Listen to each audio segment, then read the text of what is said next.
بەشی شەشەم پرسی کورد لە نێوان خولانەوە و چارەسەردا. نووسینی سەردار عەزیز. پێشەکی پرسی چارەسەری کێشەی کورد هەمیشە وەها بینراوە کە ئاڵۆز و فرەلایەن و فرە بەرژەوەندیە.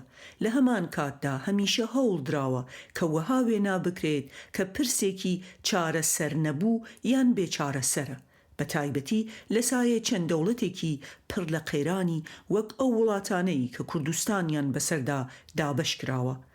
هەر یەک لەو وڵاتانەی کە بەشێکی کوردستانیان داگیر کردووە لەسەر تواننەوە و لە ناوبردنی خودی کورد دەوڵەت و نەتەوەکەیان بنیاد ناوە و دەنێن. هەتا وەکو ئەم جۆرە لە دید و تێگەیشتن و لێ نزیک بوونەوە لە پرسی کورد زاڵ بێت، ئەوە ئاسوێک بۆ چارەسەری پرسەکە بەدی ناکرێت. لەم بەشەدا بە جەختکردن و بە بنەما وەرگرتنی چەمکی ئایدیا هەوڵ دراوە پرسی کورد لە ڕوانگایەکی دیکەوە ببینرێت و بخرێتە ڕوو. کورد پێویستی بەوەیە پرسەکە بە ئایدیا بکات. هاوکات وڵاتانی داگیرکەری کوردستان دەبێت وڵاتەکانیان وەک ئایدیایەک ببینن. لەم پرۆسەیەدا دەتوانرێت بوار بە بیرکردنەوەی نوێ و خەیاڵی نوێ ئاسوێک بۆ چارەسەری نوێ ڕاپێش بکرێت. ئەم بەشە هێندەی هەوڵێکە بۆ ئەوەی چۆن بەرەو چارەسەر بڕۆین، هێندە هەوڵ نییە بۆ دۆزینەوەی خودی چارەسەرێک یان چارەسەرەکان. سەرەڕای ئەمەش هەموو تێزە بەردەستەکانی چارەسەر هەڵسەنگێنراون. بە کورتی ئەم بەشە پێداگری لەسەر ئەوە دەکات کە چارەسەر هەم پرۆسەیەکی دوولایەنە لە نێوان کورد و ئەوانی دیکەدا، هەم پرۆسەیەکی کەڵەکەبووی درێژخایەنە. خولانەوە یان چارەسەر. 100 ساڵ لەمەوە پێش لە شاری سیڤەر لە نزیک پاریس کۆبوونەوەیەکی هاوپەیمانان دژ بە تورکیا ئەنجام درا کە پەیماننامەی سیڤەری لێکەوتەوە. لە پەیماننامەکەدا کە شێرکۆکرمانج لە بەشی یەکەمی ئەم کتێبە بە وردی باسی پاشخانەکەی کردووە، بڕیار لەسەر کۆتایی پێهێنانی ئیمپراتۆریەتی عوسمانی درا. بەمەش سەرەتای سەردەمێکی نوێ لە ڕۆژهەڵاتی ناوەڕاست دەستی پێکرد. هەرچەندە بەهۆی وەرچەرخانی هاوسەنگی هێز لە ناو تورکیا و کۆمەڵێک پرس، کێشە و ئالەنگاری دیکە بڕگە پەیوەندیدارەکان بە پرسی کورد لە پەیماننامەکەدا لەبار بردران، بەڵام وەک ئایدیایەک، پلانێک، مۆدێلێک هەتا ئەمڕۆ کاریگەری لەسەر ئاگایی و یادەوەری و دەرونی سیاسیەکانی ناوچەکە بە تایبەتی کورد و تورک هەیە. سیڤەر لە بۆشاییەوە نەهاتبوو و دوا پەیماننامە یان دیداری هێزە ڕۆژاواییەکان نەبوو بۆ ڕێکخستنەوەی سەرزەمینی ئیمپراتۆریەتی عوسمانی ناسراو بە پیاوە نەخۆشەکە، بەڵکو بەشێک بوو لە زنجیرەیەک ڕووداوی هاوشێوە.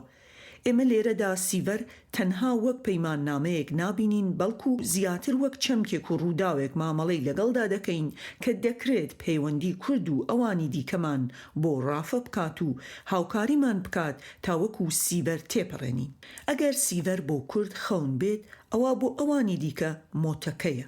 ئەم جۆرە پەیوەندیە دژبەیەکە ناتوانێت بنەمای ئەوە دابڕێژێت کە سەرەتایەکی نوێ لە نێوان گەلانی ناوچەکەدا دەست پێ بکات. هەردوو چەمک و ڕووداو بەو مانایە کە لە کاتێکدا کلێڵن بۆ تێگەیشتن یا وێنەیەکی چڕبوونەوەی ساتەوەختێکی ئاڵۆز، لە هەمان کاتدا ساتەوەختی گۆڕینی ئاراستەکانیشن. وەک چۆن ئاماژەی پێدرا کە سیڤەر لە بۆشاییەوە نەهاتبوو، بە هەمان شێوە سەرباری لەباربردنی ژمارەیەک لە بڕگەکانی کەچی کاریگەری هەبوو لەسەر ڕوودا و دیاردەکانی پاشخۆی، بە تایبەتی لۆزان. وەک تورکەکان لەناو خۆیاندا دەربارەی سیڤەر دەڵێن مردنی پیشان بدە با بە مەلاریا ڕازی بێت، ئەم پەندە دەرخەری ئەوەیە کە سیڤەر وەک مەرگ بینراوە. ئەم دۆخی مەرگە زەمینەیەکی دەرونی و ئاگایی وەهای لای تورکەکان خوڵقان کە بە لۆزان ڕازی بن. وەک دەبینین کە ئەمڕۆ لۆزان لەلایەن تورکەکانەوە وەها دەبینرێت کە دەربڕی خواستی تورک نییە، بەڵکو سەپێنراوە. ئەوەی دەربڕی خواستی تورکە میساقی میلیە. لە هەر سێ پێش هاتە میساقی میلی و سیڤەر و لۆزان، پرسی کورد پرسێکی داڕێژەرە بۆ تورکیا، هەروەها بۆ عێراقیش. تورکەکان دەڵێن یەکێک لە هۆکارەکانی سوورنەبوونی تورکەکان لەسەر پرسی مووسڵ واتە باشووری کوردستان بوونی زۆرینەی کورد بووە لەو ویلایەتەدا. هەرچەندە لە ڕووی ئابووریەوە مووسڵ بە جێگایەکی دەوڵەمەند بینراوە، بەڵام بۆ تورکەکان کورد بە مەترسی زیاتر بینراوە لە قازانجە ئابووریەکەی ویلایەتی مووسڵ. ئەم بنەمایە وەها دەکات کە پرسی مووسڵ پرسی کورد بێ، ڕێک وەک ئەوەی کە بورهان یاسین جەختی لەسەر دەکاتەوە. بوونی پرسی مووسڵ لە نێوان تورکیا و عێراقدا لەلایەک و لە هەناو عێراقدا لەلایەکی دیکە و لە نێوان بریتانیا و تورکیا لەلایەکی دیکەوە و پەیوەستبوونی ڕاستەوخۆی بە نەوت و عێراق و بریتانیاوە دەربڕی ئەوەیە کە کورد بەشێک نەبووە لە عێراق، بەڵکو عێراقی دروستکراو بە هۆکاری جیاواز کوردی بۆ زیاد کراوە. لەو هۆکارانە نەوت، هاوسەنگی تایفی، هەروەها دوورخستنەوەی تورکیا لە بەغدا و دروستکردنی ناواخنێکی دابڕ لە نێوان خاکدڵی عێراق و تورکیادا، چونکە یەکێک لە ئامانجەکانی دروستکردنی عێراق ڕێگری و هاوسەنگی نێوان ئێران و تورکیا بووە، هاوسەنگیەک کە تا ئێستا گرنگی خۆی لەدەست نەداوە. ئەگەر 100 ساڵ لەمە پێش ئەم پرسە وەها بینرابێت کە کورد زیاتر لە ئەمڕۆ لاوازتر بوون، ئەوە ئەمڕۆ ئەم پرسە تەواو جیاوازە. لە کاتێکدا سیبەر ساتە وەختێکی داڕێژەرە، لە هەمان کاتدا ساتە وەختێکە کە مۆدلێکی نوێ لە سیاسەتکردن دەهێنێتە ناوچەکە. ئەم مۆدلە بەگشتی ئەم خصلەتانەی هەیە. یەکەم، هێزە جیهانیەکان بە تایبەتی زلهێزەکان دەبنە بەشێک لە زۆر کاتدا بەشێکی کاریگەر لە داڕشتنی بڕیار و دیاریکردنی چارەنووس و ڕەوتی ڕووداوەکانی ناوچەکە. کورد و تورک پەیوەندیەکی تەواو پێچەوانەیان هەیە بە زلهێزە جیهانیەکانەوە. بۆ کورد زلهێزەکان هەمیشە وەک هاوکارێک و فریادڕەسێک بینراون، هەرچەندە لە واقعدا زۆر جار وەها نەبوون، بەڵام بۆ تورک بە مۆتەکەی لاوازکردن و کۆتایی پێهێنەر ناسراون.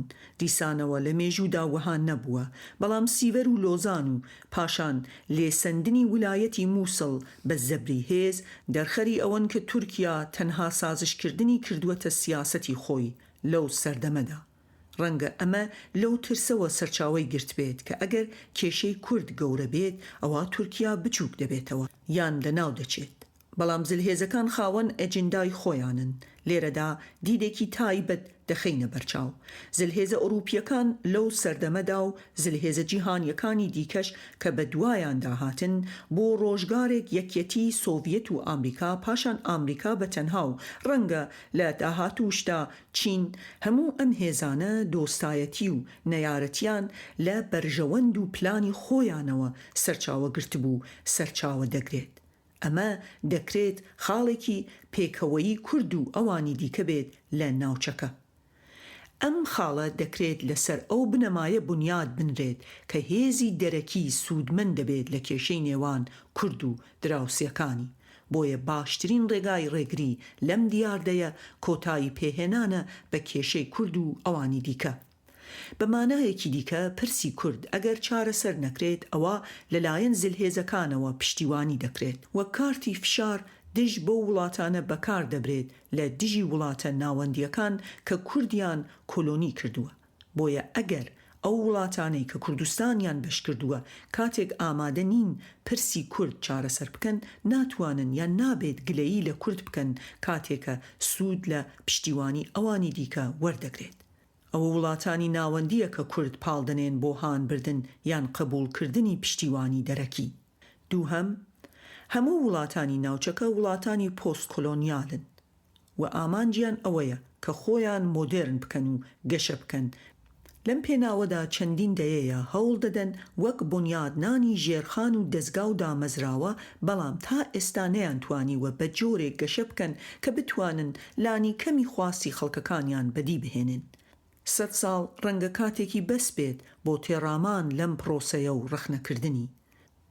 سەرکوتکردنی کورد لە ناوچەکەدا یەکێکە لە پرسە ڕێگریەکانی گەشە لەم وڵاتانە. پرسی کورد سنوورەکانی گەشە و پەرەسەندن و ئاوەدانی تەنگ کردوێتەوە، بودجەیەکی زەبەلاحی بۆ سەربازی و چەک بردووە، ئەفسەرەکانی باڵا دەست کردووە و پانتاییەکی بەرفراوانی لە ناوچەکە لە گەشە دابڕیوە، کۆمەلگاکانی پەرد کردووە. هەموو ئەمانە بنەمای ئەوەن کە کاتی ئەوەیە بە جۆرێکی دیکە بیر لەم پرسە و لە چارەسەرکردنیشی بکرێتەوە. سێم، بوونی پرس یان پرسەکانی کورد لە ناوچەکەدا وەک زۆر پرسی دیکە لە ناوچەکانی دیکەی دنیادا لەلایەن زلهێزەکانەوە هەوڵی ئەوە دراوە کە بەکار ببرێت بۆ مەبەستی هاوسەنگکردن یان لاوازکردنی نەیارەکان. ئەم دۆخە وەک لە جێگای دیکە کارمان لەسەر کردووە دۆخێکی وەک هەیاسی خاصی بەرهەم هێناوە بە تایبەتی لە سەدەی ڕابردوودا. کار و هاوکاری نهێنی بۆ کورد بەشێک بووە لە ئامرازەکانی زلهێزەکان بۆ ململانەی یەکدی و ئیدارەدانی کێشە و قەیرانەکان. هەموو ئاماژەکان بەرەو ئەوە دەڕۆن کە ئێمە بەرەو سەردەمێکی دیکەی هاوشێوە هەنگاو دەنێن و هاوکاری نهێنی و شاراوە وەک ئامرازێکی ململانێ جارێکی دیکە دێتەوە نێو پانتایی کۆمەڵگای نێودەوڵەتی. لە دۆخێکی وەهادا چارەسەرکردنی پرسی کورد ناوچەکە لە سەدەیەکی دیکە لە خوڵانەوە و ڕۆچوون لە ململانیەکاندا دەپارێزێت. ئەگەر کورد و دراوسیەکانی لەم ڕوانگایەوە بیر بکەنەوە ئەوە هەر مافێک بۆ کورد ماف دەبێت بۆ ئەوانیش. ئەمەش دۆخی براوە دەهێنێتە ئاراوە بۆ دەربازبوون لەم دۆخی ئێستا، دۆخی دۆڕاو. چوارەم، ڕێگری لە هەموو چارەسەرێکی پرسەکانی کورد هەموو ڕەوایەتێک دەدات بە کوردەکان کە داکۆکی لە خۆیان بکەن و هەوڵی سوودمەندبوون بدەن لە هەر دەرفەت و دۆخێک. ناکرێت لۆمەی خەڵکێک بکرێت پەنا بۆ هەر هێز و لایەنێکی جیهانی برن کاتێک هەموو دەواازەکانیان لە بەردەمدا دادەخرێت. ئەو لۆمەیە تەنها کاتێک ڕەوایە کە هەوڵی چارەسەر درابێت و کوردەکان ڕەتیان کرد بێتەوە. وابەستەکردنی کورد بە ئیسرائیل و وڵاتانی دیکەوە ئەو دۆخە تایبەتیەیە کە دۆخی کورد دەردەخات لە ناوچەکە لە هەبوون یان نەبوونی مافی پەیوەندی لەگەڵ ئەوانی دیکەدا. کاتێک وڵاتانی وەک عێراق یان ئێران یان تورکیا ناڕەزایی دەردەبڕن بەرامبەر بوونی پەیوەندی کورد بە ئەوانی دیکەوە پێش ئەوەی ئەو گلەییەکی ڕاست یان ناڕاست بێت دەرخەری ئەوەیە کە بێدەوڵەتی کورد ماف بە خاوەن دەوڵەتان دەدات کە بڕیار لە پەیوەندی و بوون و جۆری ئامادە بوونی کورد لە دنیادا بدەن. ئەمە بەڵگەیەکی ڕوونە کە تورکیا و عێراق و ئێران و سووریا سیاسەتی باوکایەتی بەرامبەر کورد پیادە دەکەن و کورد وەک دەستەمۆیەک و گوێڕایەڵێک و بێمافێک مامەڵە دەکەن. پێنجەم، لە هەموو دیدە جێوپۆلیتیکیەکان ڕۆژاوا سنوورەکانی دنیای داڕشتووە و بە ئاسانی ناتوانرێت دەستکاری ئەم سنوورانە بکرێن. ئەم داڕشتنە کە 100 ساڵی بەسەردا تێپەڕیوە ئیدی کاتێتی کە بە جۆرێکی دیکە بیری لێ بکرێتەوە بە مەبەستی چارەسەرکردنی پرسی کورد لە ڕۆژهەڵاتی ناوەڕاست. ئەگەر 100 ساڵ لەمەوە پێش لە ڕێگای شەڕ و کۆنفرانسەکانەوە ئەم ناوچەیە داڕێژراوە دوور لە خواستی خەڵکەکەی و دژ بە بەرژەوەندی گەلانی دەڤەرەکە بە تایبەتی کورد لە زۆر باردا ئەوە دوای سەدەیەک کاتی ئەوەیە کە خەڵکی ئەم ناوچەیە خۆیان ناوچەی خۆیان داڕێژنەوە بە لە بەرچاوگرتنی بەرژەوەندی هاوبەشی هەموو لایەنەکان.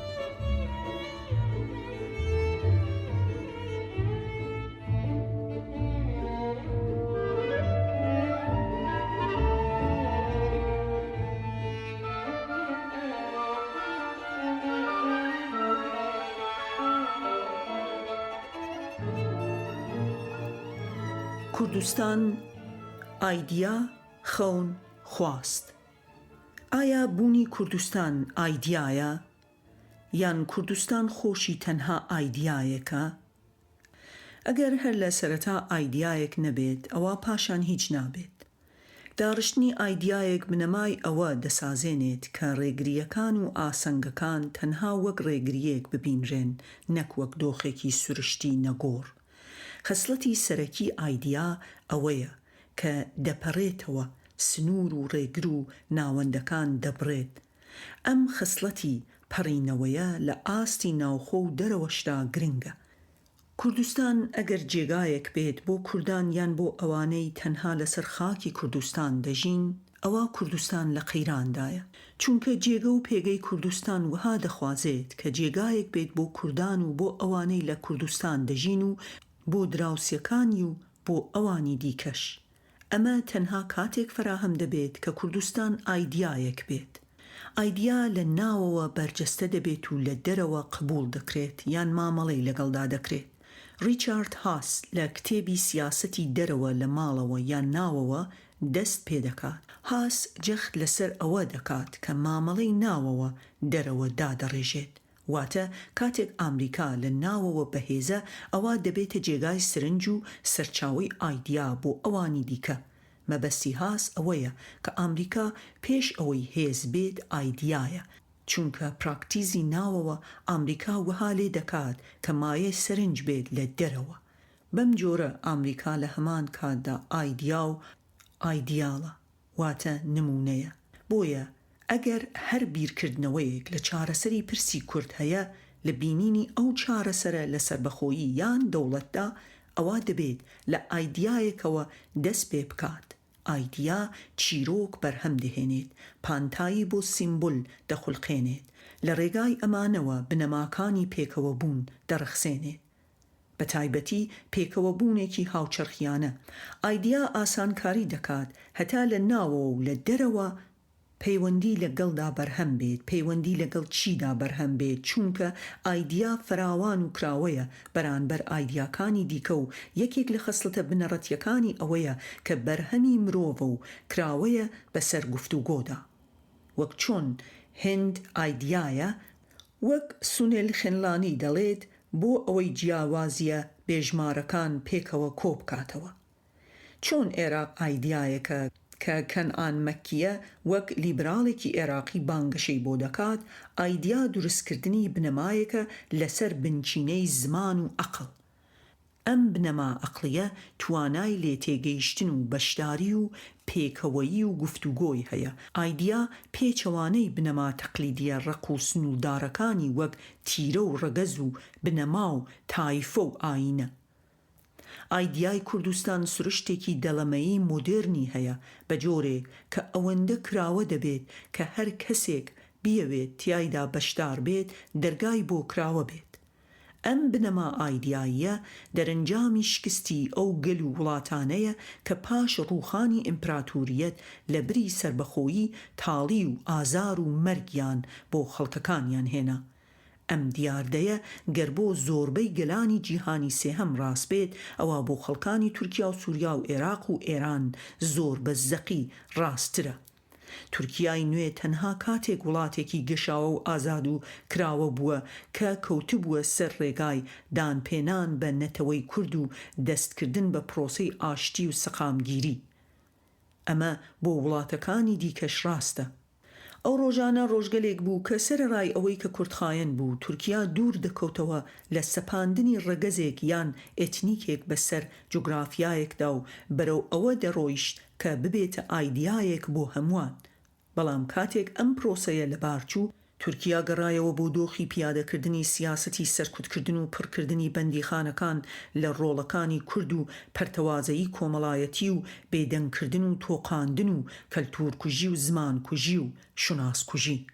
با ئاورێک لە عێراق بدەینەوە. عێراق هێشتا نەبووەتە ئایدیایەک کە هەموو جیاوازیەکان، نەتەوەکان، ئاین و مەسەبەکان بتوانن بە شێوازی تایبەتی خۆیان لێ تێبگەن و لێبژین و گەشە بکەن. وەک چۆن هند گەلێکی ناسروشتیە، عێراقی کۆمەلگایەکی ناسروشتیە. مەبەستماندن ناسروشتی بوونی جیاوازی و پەرتەوازەییە زیاتر لە هاوبەشی. دەبێت ئەوەش بزانرێت کە دروستکردنی هاوبەش بە هیچ شێوەیەک لە ڕێگای بنەما تەقلیدیەکانەوە وەک ڕێگای زاڵکردنی نەتەوەیەک یان مەزهەبێک یان ناسیۆنالیزمی کەمینەیەک نابێت، چونکە هەموو ئەوانە زیاتر پەرتکەرن لە بری ئەوەی کە یەکخەر بن. عێراق لە بارودۆخێکی تایبەت و لە ساتەوەختێکی مێژووییدا بە هۆکاری تایبەت دروست کراوە کە مێژوەکەی کۆن نییە. بۆیە هەمیشە مەترسی ئەوە لە ئارادایە کە کۆتایی پێبێت. ئێمە بڕوامان وایە عێراق کۆتایی هاتووە، بەڵام ئەوە کۆمەڵێک هێز و بەرژەوەندی هەرێمی و نێودەوڵەتیە کە ڕایگرتووە. واتە عێراق لە دۆخی کۆتایی هاتووی و ڕێگە پێنەدراودایە. ئەم دۆخە ڕێگرە لە ئاشتی و پێکەوە ژیان و گەشەی عێراق. نەبوونی ئایدیا وای کردووە کە عێراق ببێتە نمونەی ئەو وڵاتانەی کە زۆرترین هەوڵی لەگەڵدا دراوە بۆ ئەوەی ببێت بە وڵاتێکی سەقامگیری بەهێزی هەرێمی، بەڵام هەموو هەوڵەکان لە پاش جەنگی جیهانی دووهەمەوە شکستیان هێناوە. ئەوانەی کە بە ئاواتی ئەوە بوون کە عێراق ڕۆژێک بتوانێت توانە زۆرەکانی بە ئاراستەیەکدا بەرێت کە وڵاتێک بۆ هەمووان دروست بکات و ببێتە ئەندامێکی کۆمەلگای نێودەوڵەتی لە ناوچەیەکی هەستیاردا، هەمیشە خەونەکانیان بە مۆتەکە وەڵام دراوەتەوە. لە وڵاتی یەکەم کودەتاوە لە گۆڕینی ڕژیمی سیاسی و یاریکردن لە نێوان جەمسەرەکانی جەنگی سارد، دەستپێکردنی شەڕی لەگەڵ ئێران، مامەڵەی لەگەڵ کورد و شیعە تا دەگاتە گرتنی کووەیت و دەرپەڕاندنی هەموو ئەوانە نیشانەی شکستی ناوەکی ئەم وڵاتن، بە جۆرێک کە عێراق وەک ڕژیمێکی لێهات بوو کە مەترسی بوو بۆ ناوەوە و دراوسیەکانی و دەرەوە. ڕەنگە ئەم هەموو ناسەقامگیریە یەک لە دوای یەکانە هۆکار بوو من لە پشت دروستبوونی نخبەیەکی لیبراڵ کە بیر لەوە بکاتەوە چۆن وڵات لەسەر بنەمای ئایدیایەک دروست بکات و بەڕێوەی ببات کە لە بری جیاکردنەوە و تۆقاندنی ئەوانی دیکە لە خۆیان بگرێت. جۆرێک بێت لە دەڤەرێک وەک پیتەر تەیلەر پێشنیار دەکات. لە 2003ەوە ئەم وڵاتە ناشرینی لە دوای ناشرینی بە دنیا پیشان دەدات، لە گەندەڵی کوشتن، تێرۆر، هەژاری، خراپی حکومداری، شەڕی ناوخۆ و ماڵوێرانی. کەنعان مەکیە داوای گەڕانەوە دەکات بۆ کردنی عێراق بە ئایدیایەک. ئەم دیدەی ئەو لەسەر بنەمای ئەوە وەستاوە کە شوناسەکان سروشتی نین، بەڵکو خەیاڵی و وێناکراون. ئەمە دیدە هەرە ناسرا و کاریگەریەکەی بێنێدیکت ئەندەرسنە. ئەندرسن هەموو شتێکی قڵب کردەوە. بە دیدی ئەو پێکەوە بوون کردەیەکی کەلتوریە، دەکرێت بەرهەم بهێنرێت. نیشتمانیەتی نە ڕەسەنە و نە ڕەچەڵەک و نە سروشتی، بەڵکو پێکەوە بوونێکی کەلتوری و داهێنانە. مەبەستی ئەندرسن لە چەمکی خەیاڵ کراو ئەوە نییە کە نەتەوە خەیاڵە یان خەیاڵ کراوە، بەڵکو مەبەستی ئەوەیە کە داهێنانی عەقڵە، بەم پێیە ئایدیایە. بەڵام ناوەندە زاڵەکانی عێراق لە مەرجەعیەت، خێڵ، ڕوبە، مێژووی زاڵبوونی گروپێک بەسەر ئەوانی دیکەدا ڕێگرن لە دروستبوونی ئەم نخبە لیبراڵە کە عێراق تەنها وەک ئایدیایەکی کراوەی هەمیشە نوێ بووەوە ببینێت. ڕەنگە ئەو وڵاتەی لە هەمووان زیاتر ئالوودە بێت بە چەمکی ئایدیا ئێران بێت کە چەمکی ئێران وەک ئامراز و چوارچێوەیەک بەکار هاتبێت بۆ مانەوەی وڵاتەکە و حکم و باڵادەستی فارس. میشێل سکۆرسیزی هەروەها حەمید دەباشی هەردوو باس لە باڵایی و ڕۆڵی ئایدیا دەکەن لە کرووکی ئێرانی بووندا. بەڵام کێشەی ئەم دووە لەوەدایە کە ئایدیا وەک ئامرازێک دەبینن بۆ زاڵبوونی بەشێک لە ئێران واتە فارس بەسەر ئەوانی دیکەدا. لە ڕاستیدا ئایدیا لە چوارچێوەی ئێراندا جۆرێک لە باڵایی و نزمی یان سەردەستەیی و ژێردەستەیی بەرهەمهێناوە. ئەمە دیدی ئێمە نییە بۆ ئایدیا، چونکە ئێمە پێمان وایە کە ئایدیا و بەرهەمهێنانی ئایدیا پرۆسەیەکی عەقلیە بۆ خۆناسین و توانای نوێنەرایەتی خۆکردن لە پرۆسەیەکی گەشەی کراوەدا. ئایدیا بۆ پێکەوە بوون لە هەناوی پانتاییەکدا پرۆسەیەکی ناکۆتایی دانوستانیە کە گفتوگۆ و ئاڵوگۆڕی ڕاو سازان دێنێتە بەرهەم. لەم سەردەمەدا کە هەموو شتێک شل و نەرم بووەتەوە، هەر بوونێک بنەمایەکی ئایدیایی نەبێت ناتوانێت لەگەڵ خێرایی و گۆڕانکاریەکاندا بڕوات. سیگموند باومان دەڵێت فۆرمەکانی ژیانی سەردەم یان مۆدرن لە چەند ڕوویەکی تایبەتەوە لە یەک جیاوازن، بەڵام ئەوەی هاوبەشە لە نێوانیاندا ناسکی یان لاوازیە. کاتیبوون یان ئامادەبوون بۆ ماوەیەکی کەمە، واتە ئامادەیی هەمیشەیی بۆ گۆڕان. لای باومان مۆدرن بوون دۆخی بوون نییە. بوون بەو مانایە کە سەقامگیری تێدایە، بەڵکو دۆخی بوون بە بیکامینگ بەو مانایە کە بەردەوام دەبێت ببێت بە بوونێکی نوێ. ئەگەر لەم دیدەی باومانەوە لە دۆخەکە بنوارین، ئەوە هەموو ئەو بنەمایانەی کە لە کوردستان و دەوروبەری بوونیان هەیە، هەموو ئەو بنەمایانن کە لە هەناوی مۆدرنەوە هاتوون، بەڵام دەیانەوێت نەگۆڕ و هەمیشەیی و چەسپی و ڕق بن. بۆ باومان ئەمە دژ بە کڕۆکی مۆدرنەیە کە گۆڕان و نادڵنیایی کڕووکێتی. لای ئەو پۆست مۆدرنە هەڵەیە، بەڵکو ئەوەی هەیە مۆدرنەی شل و دەڵەمەیە. لە ڕوانگەی باومانەوە هۆکاری شکستی مۆدرنە لە ڕۆژهەڵاتی ناوەڕاست ئەوەیە کە ڕێگرە لە کرانەوە و گۆڕانکاری. ئەم پرۆژەیە ئێمە لەم ڕوانگەیەوە خوازیاری ئەوەیە کە پاش سەدەیەک لە هەڵە و شکست و هەوڵی زۆری سەقەت کاتی ئەوەیە کە هەموو ئەو وزەیەی لە ڕێگری لە گۆڕانکاریدا بە هەدەردراوە و دەدرێت بە ئاراستەی گۆڕانکاری و پیاچوونەوە و دانپیانان بە هەڵەکاندا ئاراستە بکرێت. چونکە نە کورد وەک کوردی سەدەیەک لەمە پێشە و نە تورک و عەرەب و فارسیش، نە بارودۆخی ڕۆژهەڵاتی ناوەڕاست و نەجیهانیش.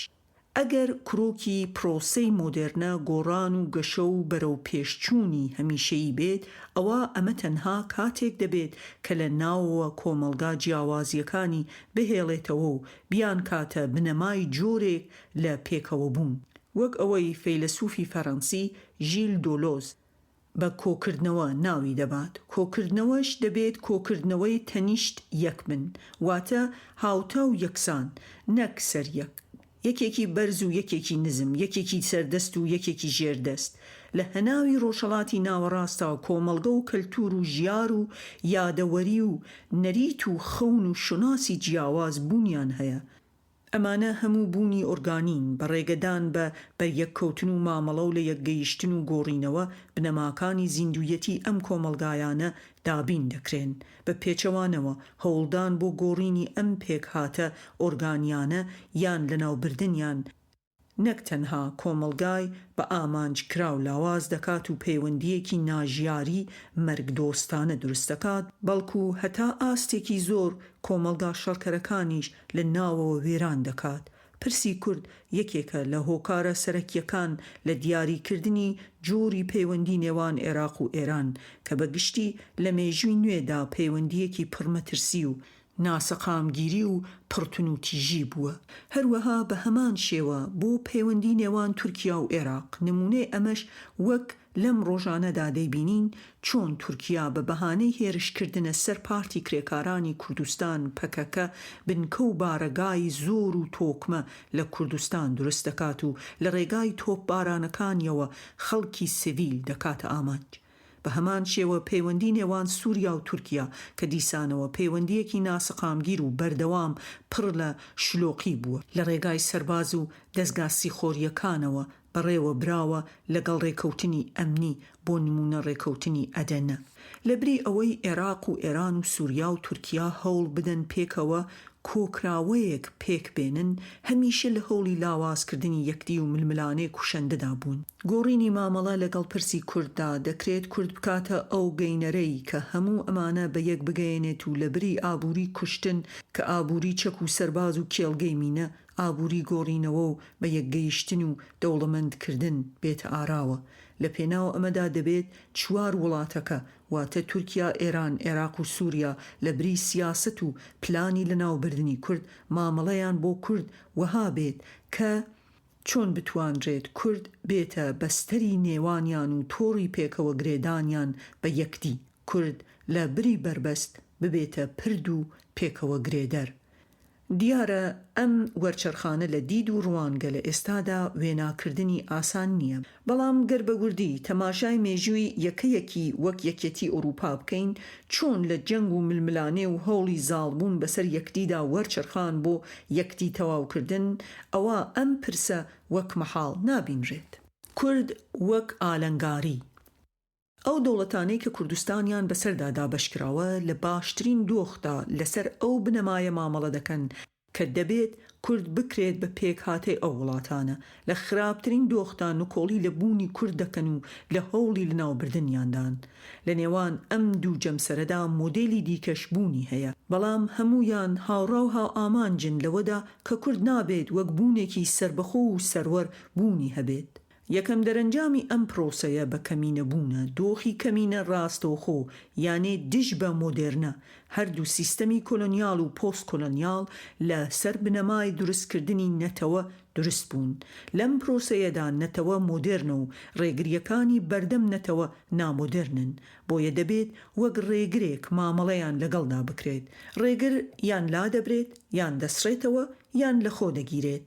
ئاوێزان دەبێت. بیرمەندی ئەفریقی گەورە مەحموود مەمدانی بە وردی کاری لەسەر ئەم پرۆسەیە کردووە. کورد لە هەر کوێیەکی ئەو وڵاتانەدا بێت کە بە سەریاندا دابەشکراوە هەمیشە ئالەنگاریەکی سەخت بۆ ئایدیای ئەم وڵاتانە دروست دەکات، چونکە پێش هەموو شتێک کورد بوونێکی بان سنووریە، بەڵام هەر یەک لە وڵاتانی پاش ئیمپراتۆریەتی ناوچەکە بە ئاستێکی زۆر باڵا وڵاتی سنوورین. سنوور جودایان دەکاتەوە و درستیان دەکات و مانایان پێدەبەخشێت و لە قاڵبیان دەدات. بۆیە سیر نییە کە سنوورەکانیان پڕن لە مین و خەندەق و تەلبەند و قوڵە و سەربازگە. پڕبوونی ئەم سنوورانە بە ئامرازەکانی جوداکردنەوە و کوشتن ئاماژەیەکی ڕوونە کە جوداکردنەوەی ئەو کۆمەلگایانەی کە لەسەر سنوورن جوداکردنەوەیەکی بەزەبرە، نەک سروشتی و شۆناسی. بە زمانێکی دیکە ئەوە یەکە کە پەرت بووە، نەک دوو یان جودا کە لە یەک جودا کرابنەوە. کاتێ تورکیا دیوار لە نێوان کوردستانی باکوور و ڕۆژاوا دروست دەکات، ئەوە ئاماژەیەکی ڕوونە بۆ پەرتکردنی یەک پێک هاتە، چونکە دیوار هەمیشە جوداکردنەوەی ئەوانەیە کە یەکن. زەقترین نمونە دیواری بەرلینە کە لە سەدەی ڕابردوودا ئەڵمانەکانی لە یەک جودا دەکردەوە. لێرەدا مەبەست لە دیواری نێوان وڵاتانە. ئەم سنوورانە وەک لێکۆڵینەوە و ڕووداوەکان ڕوونی دەکەنەوە لە دوو ئاستا تووشی ئالەنگاری دەبنەوە. یەکەم لە ئاستی بنیادە تەقلیدیەکاندا، کاتێک هەمان تیرە یان خێڵ لە هەردوو دیوی سنووردان و پەڕینەوەی سنوور بە هیچ شێوەیەک وەها هەست پێ ناکرێت کە پەڕینەوە بێت بۆ وڵاتێک یان کۆمەلگایەکی دیکە، بەڵکو زۆر جار جیاوازیەکانی وەک درا و نرخ و کالا و وشەبیانیەکانی ناوزمانەکە هەموو مایە پێکەنین و بازرگانی پێوەکردنن. لە ئاسی دووەمدا پەڕینەوەیە لە ڕێگای قاچاغ و کۆڵبەریەوە. قاچاغ یان کۆڵبەر ئاماژەیە بۆ هەبوونی بازرگانی ڕێگە پێنەدراو لە نێوان سنوورەکاندا. ئەم دیاردەیە لە هەمان کاتدا ئاماژەیەکی ڕوونە بۆ ئەوەی کە چەند سروشتیە گەر سنوورەکان کراوە بن. ئەم پەرتکردنە ناسروشتیە ژیلەمەوەی ئەو ترسەیە کە دەوڵەتی پاش ئیمپراتوری ناوچەکە هەیەتی. ئەم تێپەر جوغرافی و تێپەر دموگرافی و تێپەر شوناسیە وای کردووە کە پەڕینەوە یان سەفەر کە مافێکی سروشتی مرۆڤە ببێت بە کردەیەکی سیاسی و هەندێک جار وەک کردەیەکی تێرۆریستانە لەلایەن دەوڵەتەکانەوە ببینرێت. هەموو ئەم سنوور و کێڵگەی مین و قڵەی چاودێری و سەربازگانە دەتوانین ناوبنین برین، نەک تەنها لەسەر خاک بەڵکو لە هەناوی کۆمەلگا و خاک و شوناسەکاندا. ئەم برینە بەردەوام بە شێوازی جیاواز دەردەکەوێت و دەکولێتەوە. لە ئاستی ناوەوەدا ئەم سنوورانە دۆخی فەرامۆشیان بۆ کورد دروست کردووە. تاکی فرامۆشکرا و ئایدیایەکە لە کتێبی بەناوبانگی هۆمۆساکەری ئاگامبینەوە وەرگێڕاوە. بەدیدی ئەو نائاسایی واتە ئیکسپشن بنیادی سەرەوە، بەم پێیە سەروەر بە تەنها چەمکێکی سیاسی یاسایی یان دادوەری نییە. هاوکات وەک کارل شمیتس پێداگری لەسەر دەکات، سەروەر چەمکێکی دەرەکی نییە بە دەستوور یان بڕیاری باڵای نیزامی دادوەر وەک هانس کیلسن باسی دەکات، بەڵکو سەروەر بریتیە لە ئاماژەکردنی یاسا بە ژیان و لە خۆگرتنی ژیانە بۆ پەکخستن. ئەم دۆخی لە خۆگرتنە فرامۆشکراوە بەو مانایە دەوڵەت مرۆڤەکان بە تایبەتی ئەوانەی کە لەگەڵ ئایدیۆلۆژیای باڵای سەروەردا تەبانین لە هەناوی سنووری وڵاتدا قەتیس دەکات و لە هەموو مافێک بێبەریان دەکات. لێرەدا یاسا و بڕیار و مافەکان هەموو لە دۆخێکی وادان کە کرووکی پیادەکردنیان لە پەکخستنیاندایە. ئەنجامی ئەمە هاتنە ئارای مرۆڤی فرامۆشکراو یان بانە. لێرە بان وەک زاراوەیەکی بەڕەچەڵک ئاڵمانی بەمانای فرامۆشکردن بەکار هاتووە. بەم پێیە فرامۆشکراو ئەو کەسە نییە کە لە دەرەوەی یاسا بێت و هیچ بایەخێکی پێنەدرێت، بەڵکو لەلایەن یاساوە بە ئاگاییەوە فرامۆش دەکرێت بە جۆرێک کە لە نێوان ژیان و یاسادا سنوورێک نامێنێتەوە. لێرەدایە کە مرۆڤ کەرامەتی لەدەست دەدات. مەبەستمان لە کەرامەت ئەوەیە کە جەستە و ماڵ و دەروون و شناست پارێزراو نەبێت لە بەردەم دەسەڵاتی سەروەردا. کورد بە هەموو پێوەرێک بوونەوەرێکی فرامۆشکراوە لەو وڵاتانەی تیایدا دەژی. فرامۆش هەتا ئاستی سڕینەوە. ئەم دۆخە هەم سەروەر و یاسا هەم حکومڕانی دەخاتە قەیرانەوە، نەک تەنها بەرانبەر کورد بەڵکو لە سەرتاپای ئەو وڵاتانەدا. ئاورێکی خێرا لە دۆخی مافەکانی مرۆڤ و ئافرەت و هەژاری و جیاکاری لەو وڵاتانەدا دەرخەری ئەوەن کە ئەم وڵاتانە پێویستیان بەوەیە کە مۆدێلە ئاسایشیە ترسێنەرەکانیان هەڵوەشێننەوە، نەک تەنها لەبەر کورد بەڵکو پێش هەموو شتێک لەبەر خاتری خەڵکی خۆیان. کێشەی کورد یان کێشەی ئەوانی دیکە. یەکێک لە کێشەکانی ئەو وڵاتانەی کە کوردستانیان بەشکردووە بوونی ئیمپراتوریەتێکە لە ڕابردوویاندا و مانەوەیەتی لە یادەوەریاندا. ئەم مێژووە یادەوەریەکی ناواقعی و دۆخێکی فوتێکراوی خودی بۆ ئەو گەلانە دروست کردووە. ئەم دۆخە پاڵنەری جۆرێک لە ناسیۆنالیزمی پلەبەندیە. بەڕای کامەران مەتین زۆربەی ناسیۆنالیستە دموکراتە ئێرانیەکان دژی ناسینی ماف و دیاریکردنی مافی نەتەوەکانن. وەک ڕێگایەک بۆ چارەسەری مەسەلەی کەمینەکان لە ئێران ئەوە بە سەرەتایەک و تەنانەت بە بیانوویەک بۆ دابەشکردنی ئێران دادەنێن. پێکەوە گرێدانی پرسی کورد و کۆتایی دەوڵەت واتە عێراق، ئێران، تورکیا و سووریا یان دابەشکردنیان کوڕووکی بە تێرۆریستکردن و بە ئاسایشکردنی پرسی کووردە. لە هەردوو پرسی تێرۆر و بە ئاسایشکردنیشدا پرسی لە مرۆڤ خستن و گۆڕینی کەسەکان و شوناسەکانیان بۆ بوونەوەرێکی تۆقێنەر و پوچکردنەوەی دۆزەکە هەتا ئەو پەڕی لە ئارادایە. تێری ئیگڵتن لە کتێبی تۆقاندنی پیرۆزدا بە جوانی باسی ئەم وەرچەرخانە دەکات. کاتێک کەسێک یان خەڵکێک دەکرێن بە تێرۆریست ئەوە دەستوبرد لە هەموو ئایدیایەک دادەماڵڕێن. وەها مامەڵە دەکرێن کە ئەوان تەنها بە کارگەلی درڕندەیی هەڵدەستن. ئەو پرۆسەیە دەیەوێت ئەو کەسەی کە بە تێرۆریست ناو دەبرێت وەها بناسیێت کە خاوەنی هیچ پرس و ئایدیا و دیدێکی سیاسی نییە، بەڵکو تەنها و تەنها تۆقێنەر و بکوژە. بە مانایەکی دی لە پشت خەباتی کوردەوە پرسی کوردبوونی نییە، پرسێک کە لە ئایدیایەکدا ڕەنگ بداتەوە و کەسانێک نوێنەر و هەڵگری ئەو ئایدیایە بن. لێرەدا جارێکی دی دەگەڕینەوە بۆ سنتراڵیەتی ئایدیا بە جۆرێک کە ئایدیا دموکراتیزە بکەین و کەسی لێ بێبەری نەکەین. ئەم پۆلێنکاریە وای کردووە کە بەشێکی زۆری ئەو ئەدەبیاتەی لەسەر کورد و بەتایبەتی پەکەکە بەرهەم بێت لە بوارەکانی تاوان ناسی و تیرۆریزم لەگەڵ دژە بەرهەڵستیدا بێت، وەک مارلیس کاسیێر و یوست یۆنگەردن ئاماژەی پێدەدەن. ئەم دۆخی فەرامۆشکراوەیی بە ترۆریستکراوەیی و پەراوێزخراوەیی مافی کورد بەرهەمی سەرهەڵدانی دەوڵەتی تیرۆتۆریە لەگەڵ شکستیان لە مامەڵەکردن و ناساندنی سروشت و فرەششوناسی کۆمەلگاکانیان. ئەم دۆخە پرسی پێکەوە ژیانی کورد و ئەوانی دی گەیاندووەتە بنبەست. نەبوو یان ئەوەی کە نکۆڵی لە بوونی دەکرێت لەگەڵ سەروەردا ناتوانن پێکەوە بژین.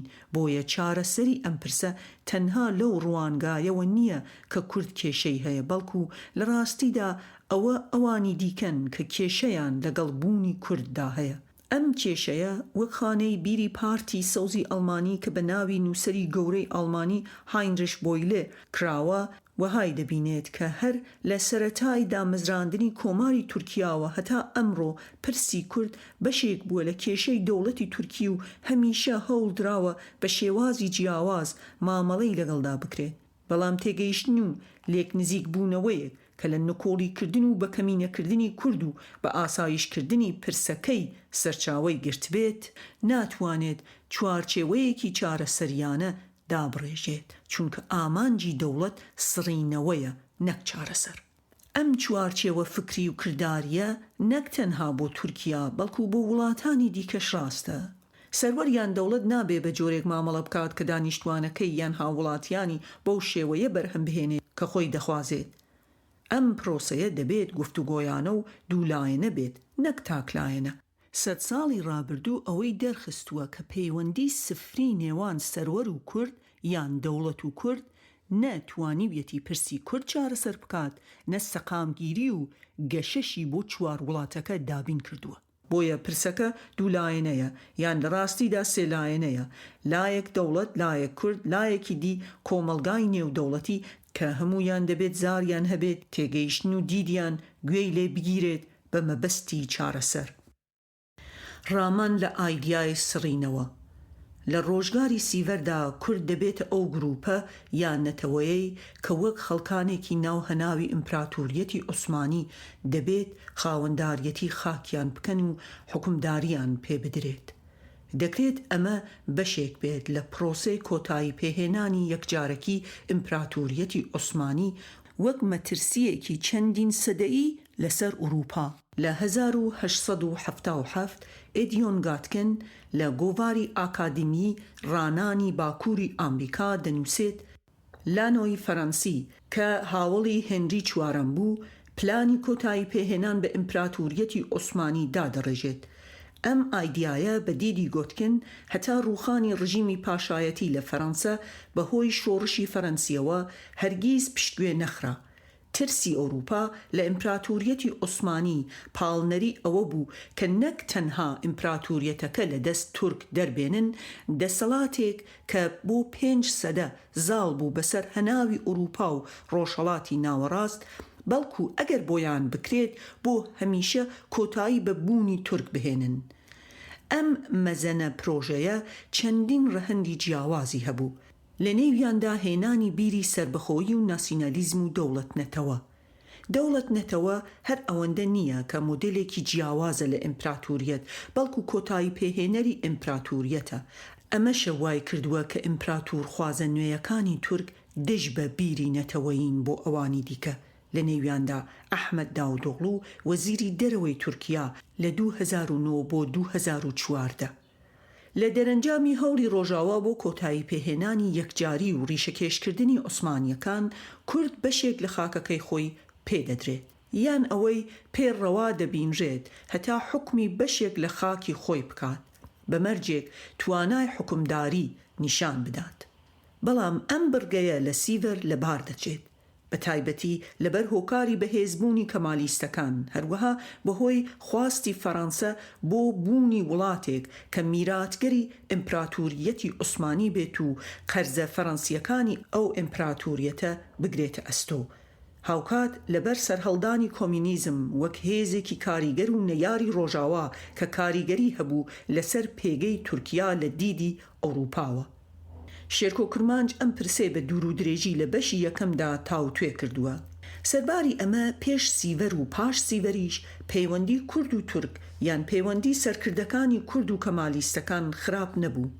وەک ئەندرو مانگۆ بە وردی باسی دەکات، ئەتاتورک کورد بە هاوبەش و هاوتاو برا دادەنێت. کاتێک لە دیاربەکر یانەیەک دروست دەبێت بۆ داخوازی لە پرسی سربەخۆیی کورد، ئەتاتورک وەها ئاماژەی پێدەدات کە کارێکی لەم چەشنە کاریگەری دڵتەنگانەی هەیە لەسەر برایەتی و هاوڕەگەزی کورد و تورک. بەڵام پاش چەند ساڵێک پەیوەندی نێوان کورد و تورک تێک دەچێت. ڕامانێکی کەم لە کاریگەریەکانی تێکچوونی ئەو پەیوەندیە ڕەنگە بەسوود بێت بۆ ئەوەی لە مێکانیزمەکانی ئەم پەیوەندیە تێبگەین. ئەتاتورک و کورد. وەک تورکناسی شارەزا ئەندرو مانگۆ باسی دەکات، لە 1916 مستەفا کەمال ئەتاتورک لە یادەوەریەکانیدا بە جۆرێکی وەها باسی کورد دەکات کە هیچ پەیوەندیەکی پێیانەوە واتە بە تورکەوە نەبێت. ئەتاتورک تەنها یەک ئەفسەری هەبوو کە بە دۆخی کورد شارەزا بوو، ئەویش کۆلۆنێل فەرهاتین بوو. ئەم ئەفسەرە بەڕەچەڵک ئەلبانیە. بوونی خۆی لە کوردستان وەها دەبینێت کە لە هەندەران بێت. بوونی لە کوردستان بۆ خۆی وەها لێکداوەتەوە کە وەک سزایەک نێردرا بێت بۆ ئەوەی چونکە عەبدولحەمید ئەوی وەک لیبراڵێک بینیوە. ئەم ئەفسەرە لە 1904ەوە لە کوردستان بووە و لە جێنۆسایدی دەرسیم بەشداری کردووە. لە شەڕی سربەخۆیی تورکیا کوردەکان هاوکاری ئەتاتورک دەکەن. ئەتاتورک لە نامە و گفتوگۆ و پەیوەندیەکانیدا بەردەوام بە برا و هاوبەش و هاوڕێ و هاوڕەگەز ناویان دەبات. لەو سەردەمەدا تەنها جارێک بێزاری لە دژی کورد دەردەبڕێت کاتێک گروپێک لە دیاربەکر یانەیەک بۆ پەرەدان بە پرسی سربەخۆیی دروست دەکەن. ئەتاتورک بە سەرسەری ناویان دەبات کە وشەیەکی عوسمانیە. مستەفا کەمال لە میانەی مامەڵەی لەگەڵ کورددا بۆی دەردەکەوێت کە خێڵن، پەرتن، ململانەی ناوەکی لە نێویاندا هەیە. بۆیە لە کاتێکدا هەوڵی یەکخستنیان دەدات بۆ سوود لێبینین، لە هەمان کاتدا پەیوەندی تایبەت و جیاواز لەگەڵ کەسایەتیەکانیاندا دروست دەکات.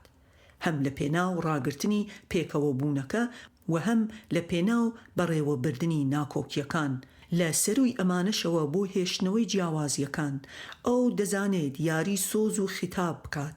بۆ نمونە لە نامەیەکدا بۆ کەسایەتی دیاری دیاربەکر قاسم جەمیل پاشازادە وەها پەیوەندی کورد و تورک دەناسێنێت کە کورد و تورک ئۆسکاداشن، یانێ وچەی هەمان باوانن، برای ڕاستەقینەن. ئەمە لە پێناو ئەوەی کورد لە بریتانیەکان دوور خاتەوە کە ئەو ڕۆژانە لەو ناوچەیەدا چالاک بوون و بانگەشەی دروستکردنی دەوڵەتی کوردیان دەکرد. ئەتاتورک وەها کوردەکان فریو دەدات کە مەبەستی بریتانیەکان سوودگەیاندنە بە ئەرمەن لە دروستکردنی دەوڵەتی کوردی نەک خودی کورد. کاتێک کۆنگرەی ئەرزروم دەبەسرێت، مستەفا کەمال بە سەرکردە یان بەرپرس هەڵدەبژێردرێت.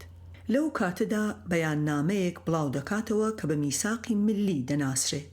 ئەم میساقە دەبێتە بنەمای دیدی بزوتنەوەی نەتەوەیی تورک لە کاتی شەڕی سربەخۆییدا. ئەم بەیاننامەیە دووپاتی ئەوە دەکاتەوە کە ناوچەکانی دەریای ڕەش و ئەناتۆلیا کە ناوچە کوردیەکانیش لەخۆ دەگرێت بەشێکی دانەبراوی جێڤاتی عوسمانین. هەموو نەتەوە موسڵمانەکان برای ڕاستەقینەن. ئەم میساقە هاوتایی کورد و تورک هاوکات جودائیان دان پیادەنێت. ئەمە بنەمای ئەو خیانەتەیە کە لە هەناو پەیوەندی کورد و تورکدا هەیە لە مێژووی نوێدا. پرسیارەوەیە بۆچی پەیوەندی کورد و تورک تێکچوو. هۆکارەکان زۆرن، بەڵام لێرە هەڵوەستە لەسەر هەندێکیان دەکەین. یەکەم، مامەڵەی استراتیجی و سەربازی لەگەڵ پرسی کورددا کە مامەڵەیەکی کاتی و یاریکەرانە بووە، بە تایبەتی لە لایەنە سەربازی و دەسەڵاتیەکانەوە. لە پاڵ ئەم لایەنانشەوە لە هەناو ڕۆشنبیرانی تورک پرسی توانەوە و سڕینەوە بە ڕاشکاوانە باسی لێوەکراوە و دەکرێت. شاعری ناسراوی تورک تۆفیق کەماڵ ڕاشکاوانە باس لە سڕینەوەی زمانی کوردی واتە لە ناوبردنی کورد دەکات لە پێناو دروستکردنی تورکیایەکی مۆدێرن. دووەم، زۆر کەس جەخت لەسەر ئەوە دەکەن کە هەردوو سەعید نەورەسی و شێخ سەعیدی پیران جەختیان لەسەر هێشتنەوەی خەلافەت و ئیسلام کردووە و دژ بە پرۆسەی ئەلمانیەتی ئەتاتورک بوون. ئەمەش وەک هۆکارێکی دابڕانی کورد و ئەتاتورک بووە، یان هۆکاری ئەوە بووە کە ئەتاتورک دژایەتی کورد بکات. سێەم، دروستبوونی دۆخێک لە ئەنجامی تەماحی بریتانیەکان لە نەوتی ویلایەتی مووسڵ و شۆڕشی شێخ سەعید کە دەبێتە هۆکاری ئەوەی ئەتاتورک هەوڵەکانی لەسەر ئەوە چڕ بکاتەوە کە چۆن ئەوەی بەدەستی هێناوە بپارێزێت. لێرەوە جەختکردن لە گرنگی ئاشتی ناوەوە دەبێتە دیدی سەرەکی ئەتاتورک و تورکیا. ئەمەش دەبێتە بنەمای پرۆسەی سڕینەوەی کورد لە پێناو لە ناوبردنی ئەو مەترسیە ناوەکیە. دەبینین چەندین یاری لێرەدا لە ئارادایە. یەکەم یاری گیزەر یان قسەی خۆش و نزیک بوونەوە و برایەتی و هاوبەشی، بە تایبەتی لە کاتی لاوازی و پێویستیدا. دووەم، یاری ترس و گومان و بە دوژمنکردن. سێەم، یاری کۆتایی هێنان بە کورد لە پێناو گەرەنتیمانەوەی دەوڵەتی تورک. ئەم دۆخە کورد دەکاتە ئەو لایەنەی کە دەبێت بتوێنرێتەوە و بسڕێتەوە بۆ ئەوەی هەرگیز نەبنە هۆکاری ئەوەی کە کورد یان کوردستان لە تورک یان تورکیا جیا ببنەوە.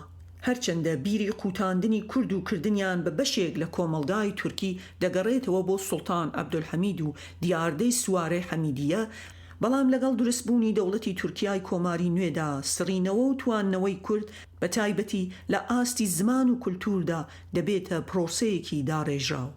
ئەم ڕەگە کۆنانە لە کۆماردا نوێ دەبنەوە و بە ئامرازی نوێ هەوڵی بەرجەستەبوونیان دەدرێت. لە ئاستی ئایدۆلۆژیەوە پرۆسەی توانەوە یان سڕینەوەی کورد بەشێکە لە پرۆسەی مۆدرنیتە. ئەمڕۆژ ئەم بنەمایە لە مامەڵەکردن لەگەڵ کورددا زیندوون. هێشتا تورک لە نێوان ئەگەری بوونی کورد بە تورک و نەبوونی جەولانێ دەکات. لێرەدا پرۆسەی مۆدرنیتە وەک پرۆسەیەکی دەوڵەتی هەروەها وەک تئۆریەک شایستەی لەسەروەستانە. مۆدرنیتە وەک چوارچێوەیەکی تیۆری لەلایەن دەوڵەت و نخبەی دەوڵەتەوە بە چەپ و ڕاست و ناوەندیەوە بانگەشەی بۆ دەکرێت. بۆیە سیر نییە کە لە وڵاتێکی وەک تورکیا کە ڕەنگە پێشەنگی پرۆسەی مۆدرنە بێت بە بەراورد بە چوار وڵاتە داگیرکەرەکەی کوردستان ئەم گوتارە زیاتر لە پانتایی گشتیدا ئامادەیی هەیە. بەپێی ئەم گوتارە بە تایبەتی قۆناغی سەرەتایی گوتاری مۆدرنەی تورکی خەباتی کوردی خەباتی خەڵکێکی دواکەوتووی پێش مۆدرنەیە، خەباتی خەڵکێکی خێڵەکی و ئێتنیە کە لە ئاستی گەشە و خوێندەواری و ئابووریەوە دواکەوتون. بۆیە ئەگەر ناوچە کوردیەکان لە ڕووی ئابووریەوە بگەشێتەوە ئەوە ئەم پرسە نامێنێت. ئەمە نەک تەنها لە ئاستی گوتار و ئایدیۆلۆژیا و خوێندن و میدیادا بەڕێوە دەچێت، بەڵکو لە ئاستی کرداریشدا، لە ئاستی پرۆژەی ئاوەدانی و کشتوکاڵ و ژێرخانیشدا پێداگری لەسەر دەکرێت. لەم ڕووەوە یەکێک لە گەورەترین پرۆژەکانی تورکیا کە گاپە بۆ ئەم ئامانجە کاری بۆ دەکرێت. لەم دید و گوتارەوە گاپ وەک پرۆژەیەکی ئاوەدانکردنەوە بەسەر کێشەکانی دواکەوتووی و بێ ئاگایی کورددا زاڵ دەبێت و بە ئاستێک کاریگەر دەبێت کە کورد دەکات بە تورک. ڕێک وەک ئەوەی کۆمەڵناسی هۆلەندی یوست یونگردن ئاماژەی پێدەکات. دیارە دیاردەی ژێرخان و بنیادنانی نەتەوە پرسێکی بەرفراوانە. تیمسی میتچل لە کتێبی حکمی شارەزا بە وردی لە کەیسی میسردا باسی لێوە دەکات. ئەم تیزە تا ئاستێکی باڵا ڕەگەز پەرستانەیە، چونکە پرسی خەڵکێک وەک پرسی دواکەوتووی بەرانبەر پێشکەوتووی دەخاتە ڕوو. لە هەمان کاتدا هەموو مافێک بە لایەنی پێشکەوتوو دەدات کە زەبروزەنگ و ناشرینکردن و تۆقاندن و بارکردن و سڕینەوەی یادەوەری و کوشتن ئەنجام بدات لە پێناو مۆدرنیتەدا. ڕەنگە دەربڕینەکەی وینستن چرچیل بۆ کوردانی باشوور کە دەڵێت کێشەم نییە لەگەڵ کوشتنی خەڵکانی دواکەوتوودا باشترین دەربڕینی کردداری ئەم تێزە بێت. کەواتە تێوری مۆدرنیتە توندوتیژی بەڕەوا دەبینێت، لە هەمان کاتدا نەمانی ئەوەی دیکە و سڕینەوەیشی بە سروشتی لە قەڵەم دەدات. ئەمە هەمان دیاردەیە کە بەسەر خەڵکانی ڕەسەنی ئوسترالیا و کەنەدا و هەردوو ئەمریکاکەدا هێنرا. دەوڵەت لێرەدا کۆ ئامرازی توندوتیژیە بەرانبەر هەموو ئەوانەی کە دژ بە سیستەمی دەوڵەتن. ڕێک وەک ئەوەی جیمس سکات باسی دەکات. تێوری مۆدرنیتە چەکێکە دژ بە کورد لە پاڵچەکەکانی دی وەک دەوڵەتداری و سەروەری و دەستوەرنەدانە ناو کاروباری ناوخۆ و بەکەمینەکردن. گەرچی دنیا و فکر و ئاگایی لە سەردەمی پۆست مۆدرندا دەژین، بەڵام هێشتا مۆدرنە و دیدەکانی عەقڵی نوخبەی غەیرە کورد و بەشێک لە کوردیشی داگیر کردووە. لە کاتێکدا بیری پۆست مۆدرن زۆر بەزەقی باس لە ستەمکاریەکانی دەوڵەت و ناوەندگەرایی و هەموو پرۆسەکانی بنیادنان دەکات کە چۆن تیژن لە توندوتیژی سەرەڕای ئەمە نوخبەی سیاسی و ڕۆشنبیری لە چوار دەوڵەتەکە درێژە بۆ تێگەیشتنانە نەک هەر لە ڕووی فکری بەڵکو کرداریشەوە دەدەن. تێوری مۆدرنیتە ئەو پانتاییە دەخولقێنێت کە ڕۆشنبیر و دەوڵەت هەردووک بە یەک زمان بدوێن. ئەحمەد محەممەد پور و کەماڵ سولەیمانی بەڕوونی باسی ئەم تێزە دەکەن لە پەیوەند بە ئێران بە دیدی ئەوان ڕۆشنبیرە ئێرانیەکان کاتێ لەگەڵ پرسی کەمینەکان لە ئێراندا ڕوبەڕوو دەکرێنەوە، ئەوە هەمویان هەرزوو وەک دەوڵەت بیر دەکەنەوە و ڕەفتار دەنوێنن. کاری ڕۆشنبیران لێرەدا ئەوەیە کە ڕەوایی بدەن بە کارە نامڕۆییەکان. بۆ نمونە مێهرزاد بروجردی کارەکانی ڕەزاشا بەڕەوا دەبینێت، چونکە شناسە خێڵەکیەکانی سڕیوەتەوە کە پێویستە. ئەم دۆخە ئەو ڕاستیەمان پێدەڵێت کە بیرکردنەوە لە کورد پێش هەموو شتێک بیرکردنەوەیەکی مەعریفی و ئایدیاییە، بەڵام بە ئالەنگاریەوە. چەندێک کارکردن بۆ پرسی کورد پێویستە، هێندەش بیرکردنەوە و تێگەیشتن. بیرکردنەوە لە چارەسەری پرسی کورد بە تێزە تەقلیدیەکانی دەوڵەت و سەروەر و وێستفالیا و سنوورچیەتی و بەکەمینەکردن و بە ئاسایشکردن نابێت. ئەگەر ئەمانە ئالەنگاریەکانی بواری تێوری بن، ئەوە لە ئاستی سیستەمدا کێشەکە ئاڵۆسترە.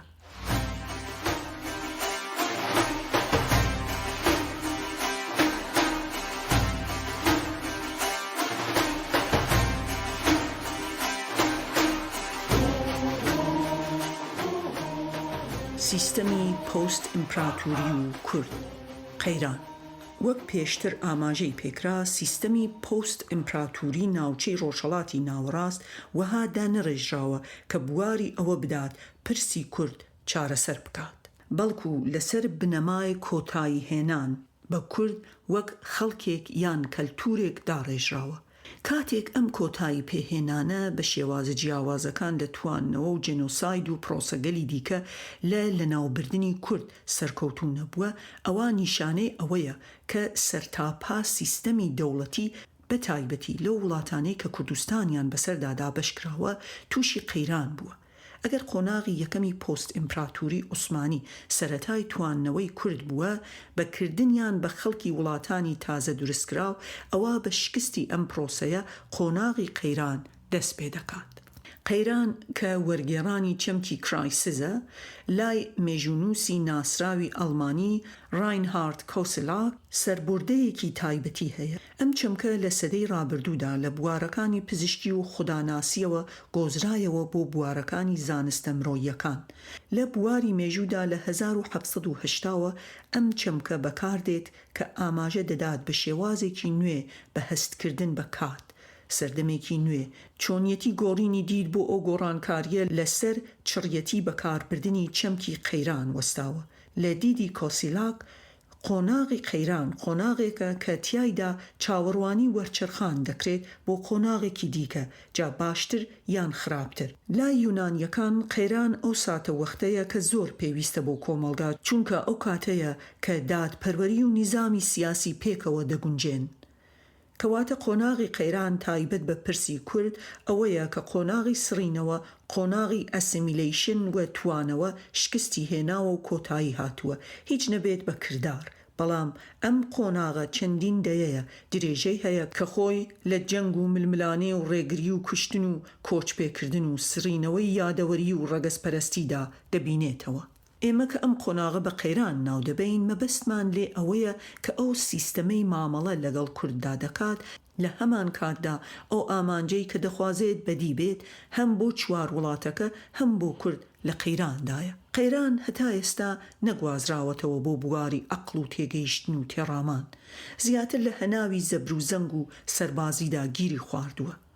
بۆیە دەبێت بە چڕی و فرەلایەنی و فرەمەودایی بیر لە قەیران بکەینەوە. لە کاتێکدا مانەوەی کورد سیستەمی مامەڵەی وڵاتانی لەگەڵ کورددا تووشی قەیران کردووە، لە هەمان کاتدا شێوازی مامەڵە لەگەڵ ئەم قەیرانەدا لە قەیراندایە. کاتێک دۆخێک بە قەیران ناو دەبین، کەواتە پێش ئەوەی بیر لە پراکتیس بکەینەوە دەبێت بیر لە دۆخی عەقڵی بکەینەوە. چونکە ئەگەر هاتوو بە پەلە بیرمان لە پراکتیس کردەوە، ئەوە ئەگەری زۆری هەیە کە نەتوانین بە شێوازێکی سەردەمیانە لەو دۆخە تێبگەین. ئەگەر هاتوو بە شێوازی تەقلیدی لێ تێگەیشتین و لێ بڕوانین، ئەوە ناتوانین بیگوێزینەوە بۆ قۆناغی چارەسەر. وەک کۆسیلاک پێمان دەڵێت، چەمکی قەیران پەیوەندیەکی نزیکی هەیە لەگەڵ چەمکی ڕەخنەدا، کەواتە قەیران دەبێت ناچارمان بکات بە ڕەخنە. ڕەخنە بە مانا قوڵ و فەلسەفیەکەی، نەک بۆ مانا هاکەزایی و ڕۆژانەیی کە لە دنیای ڕۆژهەڵاتی و کورددا وەری گرتووە. یەکێک لە کێشە سەرەکیەکانی پرسی کورد لە قۆناغی قەیراندا ئەوەیە کە لەگەڵ گەلانێکدا دەژی کە ئەوانیش توانای ناسینی قەیران و ڕەخنەی قەیران و بیرکردنەوەیان لە چارەسەر نییە. لێرەدا کۆمەڵێک چەمک و دنیابینی ئەقلانی بەکار دەبرێت کە ڕێگرن لە هاتنە ئارای قۆناغی ئەقلانیەت بۆ مامەڵەکردن لەگەڵ قەیراندا. بۆ نمونە چەمکی مخەڕب و ضد ئینقلاب و تیرۆر و جودایی خواز یان پرۆسەی بە ئاسایشکردن، هەموویان چەمک و ناونان و پرۆسەی ئالۆزن بۆ ڕێگریکردن لە بیرکردنەوە لە ڕەخنەکردن لە چارەسەری پرسی کورد. کەواتە دەتوانین بڵین کە قەیرانی کورد قەیرانێکی قوفڵ لێدراوە. لە هەمان کاتدا پرسی کورد ئەوەی لێرە وەک قەیران ناومان هێنا، لەلایەن وڵاتانی دیکەوە بە جۆرێک قسەی لەسەر کراوە کە ئامانج لێی نە دادپەروەری بووە، نە چارەسەر، نە تێگەیشتنی فرەلایەنە لە پرسەکە. ئەدی بەدیلی تواننەوە یان لە ناوبردن چییە؟ هەبوونی سەدەیەک لە مێژووی هەوڵی سڕینەوە و لە ناوبردن دۆخێکی وەهای دروست کردووە کە ئەستەمە نەتەوەیەک وەک کورد لە سایەی ئەم جۆرە سیستەمانەدا بتوانێت هەست بە دڵنیایی و ئاسایش و ئارامی بکات. بۆیە وەک ئامرازێکی خۆپاراستن لە سڕینەوە لە ناوچوون، کورد پێویستی بە دەوڵەتێکە هەتا بیپارێزێت و لە ناوچوون بە دووری بگرێت. سربەخۆیی گەلان لە ئێستای مرۆڤایەتیدا لە شێوەی دەوڵەت بەرجەستە دەبێت. دەوڵەت ئەو یەکەیە کە لە ڕێگایەوە سەروەری و دانپێنان و ڕێز و ئاسایش و هاوتایی دەستەبەر دەکات. دەوڵەت بۆ کورد چەمکێکی هەتا بڵێ ئاڵۆزە. پەیوەندی کورد لەگەڵم چەمکەدا پەیوەندیەکی دەرونی وهایە کە دەکرێت بە گرێکوێرە ناوی بەرین. کورد گەلێکی بێدەوڵەتە. کورد نابێت دەوڵەتی هەبێت. دنیا ڕێگە نادات کورد دەوڵەتی هەبێت. هەموو ئەم جۆرە دەربڕینانە دۆخی دەرونی سەخت و هەست بە بێبەری بوون دروست دەکەن. ئەم بێدەوڵەتیە تەنها بریتی نییە لە بێبەریکردن لە کۆمەڵێک دەستگا و یاسا و ڕێسا، بەڵکو هێندە پەل دەهاوێت و فراوان دەبێت بوارێک نامێنێتەوە لە ژیاندا کە کاریگەری لەسەردانەنێت. لە ناونان و ناوهێنان وەک کورد و کوردستان لە خاوەنداریەتی زمان و شناس و ماف و بوون و ئازادی و دەرفەت و ڕێز و کەرامەت بگرە هەتا هەموو بوارەکانی دی. سەرەڕای ئەمە لە سەرەتای سەدەی ڕابردوو 100 ساڵ لەمەو پێش کە بڕیاردرا لە ڕێگای پەیماننامەی سیڤەرەوە کورد دەوڵەتی هەبێت، گەرچی هەرزوو لە بارچوو، بەڵام پەیماننامەکە سەرەتای لەدایک بوونی ئایدیای دەوڵەت بوو لای کورد. کورد و ئایدیای دەوڵەت. ئەگەر سیڤەر بە سەرەتای دەستپێکردنی ئایدیای دەوڵەت لای کورد ببینین، ئەوە ئایدیای دەوڵەت تەمەنی سەدەیەکە. سەدەیەکی وەک سەدەی 20 جیاوازە لە سەدەکانی دیکەی ناوچەکە. لە سەدەی 20دا گۆڕانکاری زۆر و خێرا ڕوویاندا. بۆیە زەمەنی سەدەی 20 هەمان زەمەنی سەدەی 18 و 19 و سەدەکانی پێشووتر نییە. هەرچەندە ئایدیای دەوڵەت لای کورد هێشتا لاوازە، بەڵام ڕووداوەکان و ئەزمونەکان و گۆڕانکاریەکان کەلتورێکی نافەرمی تایبەت بە دەوڵەتیان دروست کردووە. دەوڵەت پاش ڕووخانی ئیمپراتۆریەتی عوسمانی دەهێنرێتە ڕۆژهەڵاتی ناوەڕاست. دەوڵەت ئەو کۆدەستگایەیە کە بچووکترە لە ئیمپراتۆریەت و خاوەن کۆمەڵێک خەسڵەتی تایبەتی خۆیەتی، وەک سنوور، ناوەند، سەروەری، دانپیانان، خەڵک، دەستگا و زۆر خەسڵەتی دی. دەوڵەت سیمبۆلی هەیە، کەسایەتی مەعنەوی هەیە، مێژوو و باری دەرونی هەیە، بەڵام لە هەمووی گرنگتر دەوڵەت ماڵی هەیە، ئەویش ئەو خاکەیە کە لەسەری دادەمەزرێت. ئەگەر لە ڕوانگەی ڕۆتی مێژوویەوە لێ بنوارین، ئایدیای دەوڵەت لە نێو کورددا پاش ئایدیای نەتەوە دێت. چاودێران سەرەتای ناسیۆنالیزمی کوردی دەگەڕێنەوە بۆ شێخ عوبەیدوڵڵای نەهری. ئاشنابوون بە ئایدیای دەوڵەت لە دوای داڕمانی ئیمپراتۆریەتی عوسمانی و هاتنی نیزامی دەوڵەت بۆ ناوچەکە کورد وەها لێ دەکات کە بە توانە سنووردارەکانیشی بێت بیر لەم چەمکە بکاتەوە. ئایدیای دەوڵەت وەک ئایدیا جیاوازە لە مێژوو و واقع و ئەزمونکردنی دەوڵەت. ئایدیا ئەو ئاگاییەیە کە بوونێک یەکەیەک دێتە ناو ئاگایی خەڵکێکەوە و لەسەر بنەمای ئاستی تێگەیشتن و ئاگایی ئەو خەڵکە گەشە دەکات. ئایدیای دەوڵەت لای کورد ئایدیای مانەوەیە وەک کورد، هاتنە ئارای پانتاییەکە کە تیایدا دەتوانێت خۆی بێت. هاوکات دەوڵەت بۆ کورد خۆبینینە وەک ئەوانی دی. بێبەریبوون لە دەوڵەت بێبەریبوونە لە پانتاییە کە بتوانی تیایدا خۆت بیت، ئازاد بیت، هەبیت و پەیوەندی بە ئەوانی دیکەوە بکەیت. ئایدیای دەوڵەت وەک بێبەریکردن کارێکی وای کردووە کە زیاتر دۆخێکی دەرونی بۆ کورد دروست بکات بەرانبەری نەک دۆخێکی ئایدیایی و فکری. ئەگەر وەک ئەکیل مەبیب کە لە دەقی ناسراوی نیکرۆپۆلۆتیکدا دەنووسێت باشترین شێوازی پێناسەکردنی سەروەر ئەوەیە کە ئەو باڵا دەستەیە کە دەسەڵات و توانای ئەوەی هەیە بڕیار لەسەر مەرگ و مانەوەی کەسەکان بدات. ئەم دەسەڵاتە ڕەهایەی سەروەر لە دۆخی کوردیدا زۆر زەقترە، بۆیە کاتێک کورد بێبەری دەکرێت لە دەوڵەت بە هەمان شێوە بێبەری دەکرێت لە مافی سیاسی و مافی بوون، چونکە مافی سیاسی و مافی بوونی دەکەوێتە دەست سەروەرێکی دیکە. لە نەبوونی دەوڵەتدا کورد نەک هەر کۆی دەستگا و دامەزراوە و سنوور و هێز و گەرەنتیمانەوەی نییە، بەڵکو دەکرێت بە بابەتی لەناوبردن و قڕکردن لەلایەن ئەو دەوڵەتانەی کە لە پێناو سەپاندنی سەروەری دەوڵەتی ئەوانی دیکەدا کار دەکەن یا سیاسەتەکانیان دادەڕێژن. هاوکێشە جوگرافیە سیاسیەکانی پاش داڕمانی دەوڵەتی عوسمانی دۆخێکی وەهایان دەستەبەر کردووە کە ڕیشەکێشکردنی کورد کارێکی پێویست بێت بۆ زامن و دابینکردنی سەقامگیری ئەو وڵاتانە. لەم ڕوانگایەوەیە کە دەوڵەت لە میانەی شەڕ و کوشتنی کورد هەموو کەمینە بێدەوڵەتەکانی دیکەی ناوچەکەشی لە دۆخی جەنگی بەردەوامدا لە ئاستی یادەوەری کەلتوری جەستەیی هەروەها بردننی خاک و سامانی ڕاگرتووە. دەوڵەت بەم هەموو دڕندەیەوە بەم هەموو ماف بەخۆدان و سڵنەکردنەوە لە هەموو ئامرازەکانی سەپاندنی سەروەری ناڕەوایانە هەموو ڕێگاکان لەبەردەم ئەوەی دیکەی کورددا دادەخات کە بتوانێت بیر لەوە بکاتەوە وەک مرۆڤێک وەک کەسێکی خاوەن ماف و کەرامەت بتوانێت لە هەناو ئەو دەوڵەتانەدا بژی. کەرامەت ئەو دۆخەیە کە مرۆڤ جەستەی تیایدا پارێزراوە.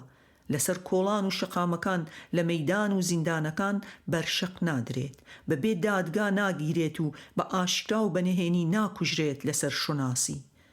بۆیە لای زۆرێک لە کورد دەبێت ژیانت بەردەوام لە تێکۆشاندا بێت، جەنگێکی ناکۆتا لە پێناومانەوە و پاراستنی کەرامەتدا. ئەم دۆخی بێسەروەریەی کورد و هەبوونی مافی ناکۆتا بۆ وڵاتە خاوەن سەروەریەکان کورد دەخاتە بەردەم مەترسی ناکۆتایی سڕینەوە، بە تایبەتی کاتێک ئەو وڵاتانەی کە کوردستانیان بەسەردا دابەشکراوە وڵاتانێکن هێشتا زۆریان ماوە هەتا هاوڵاتی تیایاندا ببێتە سەروەر و یاسا باڵا دەست بێت و دەستگا بەڕێوەیان ببات. هەندێک جار شکستی ئەو وڵاتانە ئێران و سووریا و تورکیا و عێراق وەک ئارگومنتێک دژ بە کورد بەکار دەبرێت. ئەم ئارگومنتە دەیەوێت ئەو ڕوانگایە دابڕێژێت کە ئەو وڵاتانە تەنها بۆ کورد خراپ نەبوون بەڵکو بۆ هەموو هاوڵاتیانی دەوڵەتەکەیان خراپ بوون. لە ڕاستیدا کاتێک ئەم ئارگومنتە بۆ هاوتاکردنی مامەڵەی کورد بە ئەوانی دی لەلایەن دەوڵەتەوە بەکاردێت ئەوە ئارگومنتەکە بێبنەما دەردەکەوێت، چ لە ئاستی مێژووی، چ لە ئاستی ماف، چ لە ئاستی ئاسایشیشەوە. هۆکاری ئەمەش دەگەڕێتەوە بۆ ئەمانە: یەکەم، ئەگەر سیستەمی ستەمکاری ئەو وڵاتانە بۆ هەمووان خراپ بووە ئەوە هەرگیز بە یەکسانی بۆ هەمووان خراپ نەبووە، بۆیە یەکسانکردنی نایەکسان هەڵەیە و دوورە لە ڕاستیەوە. دووەم، جۆری مامەڵەکردن و مەترسی لەسەر دەوڵەت لەگەڵ کورددا جیاوازە لە ئەوانی دیکە، بۆیە بەبێ دانپیانان و دەستنیشانکردنی ئەم جیاوازیە ناتوانرێت هیچ ئارگیومنتێک بهێنرێتە ئاراوە. سێهەم، لە ڕاستیدا پرسی کورد بەکار دەبرێت لەلایەن سیستەمە دیکتاتۆریەکانەوە وەک پاساوێک بۆ ستەمکردن لە ئەوانی دیکەش، بۆیە ئەگەر دژایەتی ستەمکاری بکرێت نابێت لەسەر ئەو بنەمایە بێت کە بە یەکسانی لەگەڵ هەموواندا مامەڵە بکات، بەڵکو دەبێت لەسەر ئەو بنەمایە بێت کە چۆن پرسی کورد بەکار دەبات بۆ تۆکمەکردنی ستەمکاری. لەسەر ئەم بنەمایەش ئەگەر هەر خواستێک هەبێت بۆ بنبڕکردنی یان کەمکردنەوەی ستەمکاری لە وڵاتانی داگیرکەری کوردستاندا ئەوە دەبێت لە چارەسەری پرسی کوردەوە دەست پێ بکات و سەرچاوە بگرێت. کورد دیالکتیکی بوون و نەبوون. وەک لە ئاگاییدا ڕێژەرانی کۆنگرەی ڤێرسای هەستی پێدەکرێت کورد وەها بینراوە کە دەتوانرێت بسڕێنەوە یان بتوێنرێنەوە و بکرێن بە خەڵکی چوار وڵاتە تازە دروستکراوەکە تورکیا، ئێران، عێراق و سووریا. ئەم دیدە ئۆریەنتالیستیە نەک هەر بۆ کورد ڕاست نییە بەڵکو بۆ هەموو ئەوانی دیکەش ڕاست نییە و ڕاست نەبوو کە هێزە کۆلۆنیال و ستەمکارەکان لە تەواوی دنیادا ویستیان لە ناویان ببن. بۆیە لە یادی 100 ساڵەی سیڤەردا کاتی ئەوەیە کە دان بە هەڵەی ئەم دید و سیاسەتەدا بنرێت و پچڕانێک لەگەڵیدا دروست بکرێت. ریچارد هۆلبرۆک لە پێشەکی کتێبەکەی مارگرێت ماکمیلاندا دەنووسێت: هەندێک لەو کێشانەی دنیای مۆدێرن کە چارەسەریان ئاسان نییە ڕەگوڕیشەیان لەو بڕیارانەی کە لە پاش جەنگی یەکەمی جیهانیدا دران هەیە، لە نێویاندا قەیرانی بەڵقان و عێراق.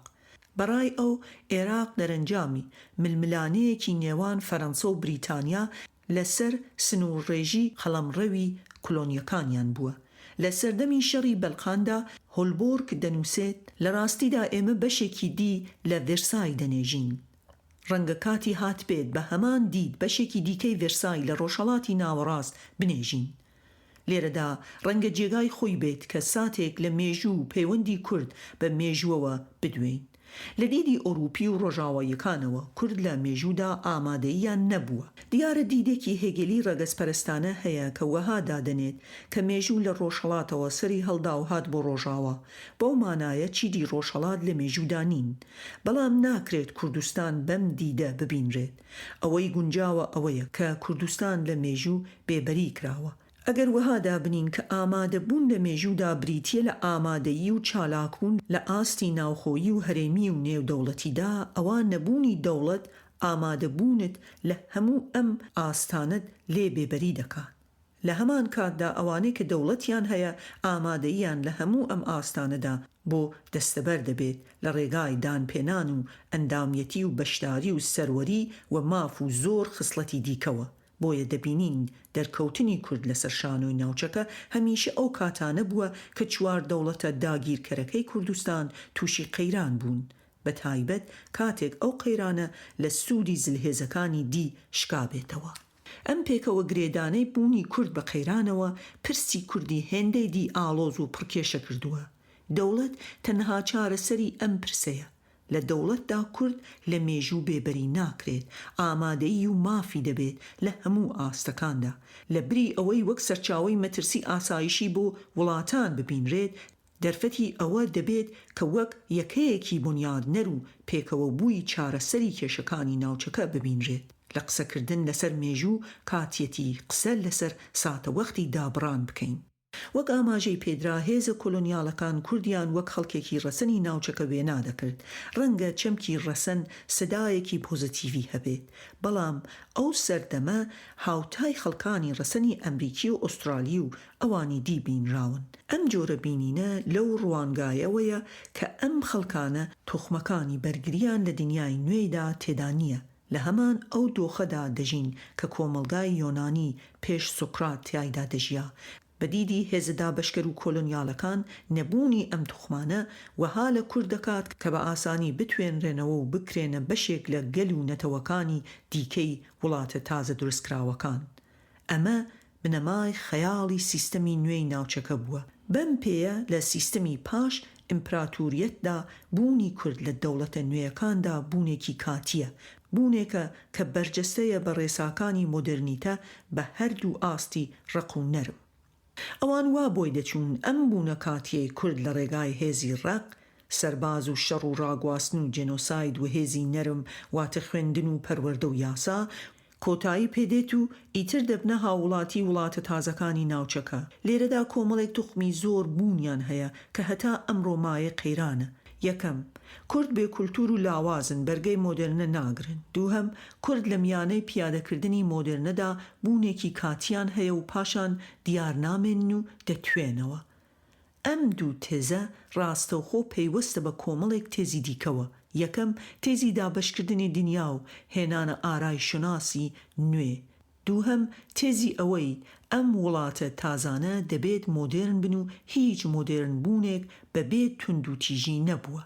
لە مێژوودا هەمیشە هەموو پرۆسەکانی بنیادنانی دەوڵەت لە پێناو سەپاندنی دەسەڵات بەسەر خەڵک و خاک و مێژوو یادەوەری و سامان و هەموو بوارەکانی دیکەدا هەمیشە پرۆسەیەکی تونند و تیژی بووە. ئەم دوو تێزە کورد دەخەنە دۆخێکی نوێیەوە، دۆخێک کە تیایدا دەبێتە بابەتی دەوڵەتی نوێی ناوچەکە بۆ ئەوەی سەر لە نوێ بەرهەم بێتەوە. لێرەوە دەبێت یادەوەری بسڕێتەوە، ناوی گوند و شارەکانی بگۆڕدرێت، زمانی قەدەغە بکرێت، تونند و تیژی بەرانبەر بەکار بهێنرێت. بەڵام مۆدرنیتەی وڵاتە نوێیەکان بەو ئاراستەیەدا نەبوو کە چاوەڕوان دەکرا. بۆیە دەوڵەتە نوێیەکانی وەک عێراق و ئێران و تورکیا و هەتا ئێستاش ئێران نەبوون بە خاوەنی نخبەیە کە بتوانن پرۆسەیەکی مۆدرنیتەی یەکخەر دەست پێ بکەن. لە کاتێکدا هەر یەک لەم وڵاتانە مێژووی تایبەتی خۆی هەیە. بەڵام لەوەدا هاوبەشن هەرچەندە بە ئاستی جیاواز بووە کە نەیانتوانیوە کۆمەڵگەیەکی سەردەمی و سیستەمێکی سەقامگیر و دەوڵەتێک بە مانای دەوڵەتی نوێ بەرهەم بهێنن.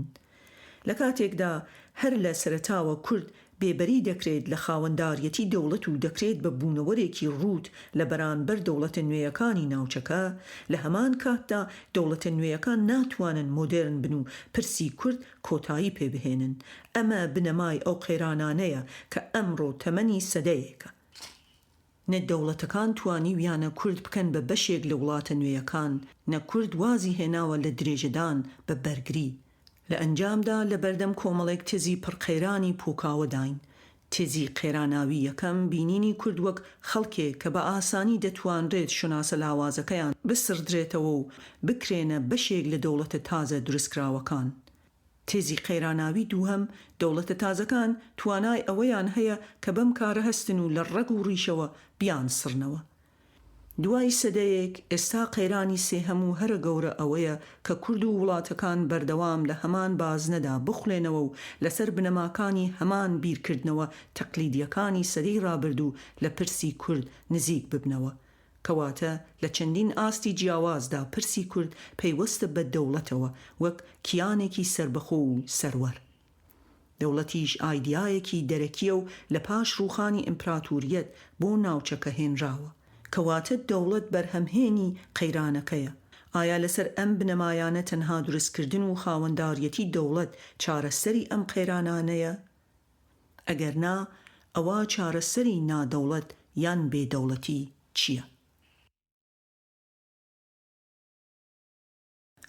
قەیرانی نوێنەرایەتی.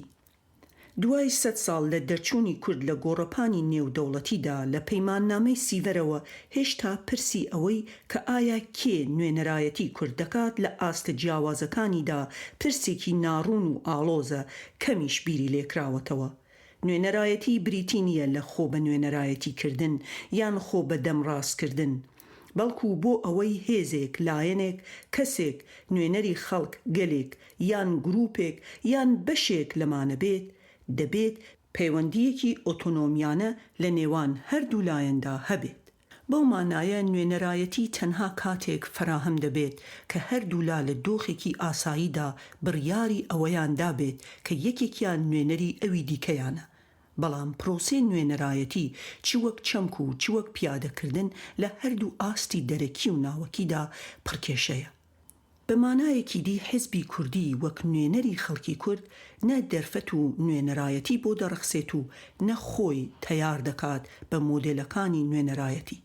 ڕەنگە لێرەدا دیموکراسی وەک پرۆسەیەکی یان مێکانیزمێکی باو بێتە بەرچاو بۆ بەرجەستەکردنی نوێنەرایەتی. بەڵام لە دۆخی کوردیدا ئەم پەیوەندیە لەبەر چەند هۆکارێک پڕکێشەیە. یەکەم، لە بەشی زۆری کوردستاندا دیموکراسی پرۆسە و کردە و بەهایەکی ڕێگە پێنەدراوە. دووەم، حیزبە کوردیەکان لە هەناوی دۆخی نادیموکراسیەوە دروست بوون. سێم، هیچ کام لە حیزبە کوردیەکان پەیڕەوی دیموکراسی ناکەن لە هەناوی خۆیاندا، بۆیە دیموکراسی لە دەرەوە وەک ناچاریەک دەبینن. دەرەنجامی ئەم دۆخە پەیوەندیەکی ئاڵۆز لە نێوان حیزبی سیاسی کورد و خەڵکی کورددا هەیە. زۆر جار ئەم پەیوەندیە دەرفەتی بۆ نەڕەخساوە کە بگاتە ئاستی نوێنەرایەتی کردن یان نوێنەرایەتی کردن هەرگیز نەبووەتە پرسێکی فکری و فەلسەفی لای حیزبی سیاسی کوردی. گەشەکردن و پراکتیزەکردنی توندوتیژی وەک ئامرازی خەبات لە هەناوی پارتی سیاسی کوردیدا هۆکارێکی سەرەکیە کە نوێنەرایەتی نەبووە بە پرسێکی زیندوو. پارتی سیاسی کوردی لە میانەی پرۆسەی نوێنەرایەتیدا بەدەست چەند قەیرانێکەوە دەناڵێت. یەکەم قەیران ئەوەیە کە پارتی سیاسی لە خودی خۆیەوە خۆی کردووە بە نوێنەر و هەرگیزەوە جێگای پرسیار نەبووە لە لای کە چۆن نوێنەرایەتی ئەرکێکە دەستپێردرێت نەک هێزێک لە خۆیەوە خۆی بکات بە نوێنەر. دووەم، پارتی سیاسی کوردی زۆر جار شەریعەتی نوێنەرایەتی لە بری ئەوەی لە خەڵکەوە یان ئەندامانەوە یان گروپەکەوە وەربگرێت لە ئایدیایەکەوە وەریگرتووە و ئایدیاکەشی بە خزمەتی خەڵک بینیوە، بەبێ ئەوەی بە پێویستی زانی بێت بزانێت داخۆ ئەو ئایدیایە چەندە دەربڕی خواست و بەرژەوەندی ئەوانەیە کە بە ناویانەوە سیاست دەکات، وەک سوسیالیزم و هەژارانی کورد، کۆمیونیزم و کرێکارانی کورد یان ئیسلامیزم و موسڵمانانی کورد. سێم، بەهۆی بوونی ڕکابەری تند لە نێوان پارتە سیاسیە کوردیەکان، پارتی سیاسی کوردی ئەوەندە خەمی مانەوەی ڕێکخراوەکەی بووە هێندە خەمی کوردی نەبووە. وەک دەرکەوت لە ساڵانی ڕابردوودا کە دیدی حیزبی بۆ تێگەیشتن لە پارتە سیاسی کوردیەکان لە دیدی کوردایەتی واقعیترە. ئەم دیدە حزبیە جەخت لەسەر ئەوە دەکات کە وێناکردنی کورد یان لەبەرچاوگرتنی پرسی کورد ئەولەویەتی پارتی سیاسی کوردی نییە. پارتە سیاسی کوردیەکان یەکتر بە مەترسی و نەیار لە قەڵەم دەدەن و هەتا ئێستا ڕێکخراوێکی بانحیزبی ڕاستەقینە لە نێو کۆمەلگای کوردیدا نە لە ئاستی سیاسی نە لە ئاستی کەلتوری یان فکری یان هەر بوارێکی دی دروست نەبووە. ئەم قەیرانەی باڵایی حزب بەرانبەر خەڵک یان گەل نەک تەنها لەسەر خاکی کوردستان بەڵکو هەندەرانیشی گرتووەتەوە. هەرچەندە ڕێکخراوی وەک کۆنگرەی نەتەوەیی کورد کەنەکە لێرە و لەوێ بوونیان هەیە، بەڵام بەڕاستەوخۆ یان ناڕاستەوخۆ لەلایەن حزبێکی سیاسی کوردیەوە قۆڕق کراون و جێگای دید و ئاگایی جیاوازی تێدا نابێتەوە. چوارەم، کاتێک نوێنەرایەتی نییە کەواتە پەیوەندیش نییە. لە نەبوونی پەیوەندیدا حزبی سیاسی تووشی وشکەڵاتن و دابڕان و ڕقبوون چەقبەستن دەبێت و ناتوانێت خۆی نوێ بکاتەوە. لەسەر ئەم بنەمایانەی سەرەوە دەتوانین بڵین کە حزب نوێنەرایەتی کورد ناکات گەرچی بانگەشەی ئەوەش بکات. لە هەمان کاتدا لە ئاستی واقعدا توانای ئەوەی نییە کە ئاڵۆزیەکانی کۆمەلگای کوردستانی ببینێت، بۆیە بەگشتی لە هەوڵی ئەوەدایە کە چۆن لایەنە سیاسیە ڕکابەرەکانی نەیارەکانی تەنانەت هاوخەباتەکانیشی لە کوردستان لاواز بکات. حزبی کوردی پێی وایە ئەگەر هاتو خۆی بە تەنها لە گۆڕەپانەکە یان بەهێزترین لە مەیدان دامایەوە ئەوە ئەو نوێنەری هەمووانە. ئێمە لێرەدا وەها دەبینین کە کۆمەلگای کوردی وەک هەر کۆمەلگایەکی دی دنیا هەرگیز ناتوانرێت لە ڕێگای یەک حزبی سیاسیەوە نوێنەرایەتی بکرێت. بۆیە ڕێگا گونجاوەکە بوونی چەتریان ڕێکخراوی بانسنووری و بانهەرێمیە بۆ بەرجەستەکردنی ئەم نوێنەرایەتیە گشتیە لە خۆگرە. ئەم کارە بە هەر شێوەیەک بەرجەستە بێت ئەوا دەبێت لە قۆڕقکاری تاک هێزی دوور بێت. ئەگینا نەک ئامانجەکەی ناپێکێت بەڵکو ڕۆڵ و دەرەنجام و لێکەوتەی پێچەوانەی دەبێت. هەبوونی ڕێکخراوی وەها دەتوانێت لەگەڵ وڵاتان و ڕێکخراوی دی باننەتەوەیی و بانسنووری پەیوەندی بکات.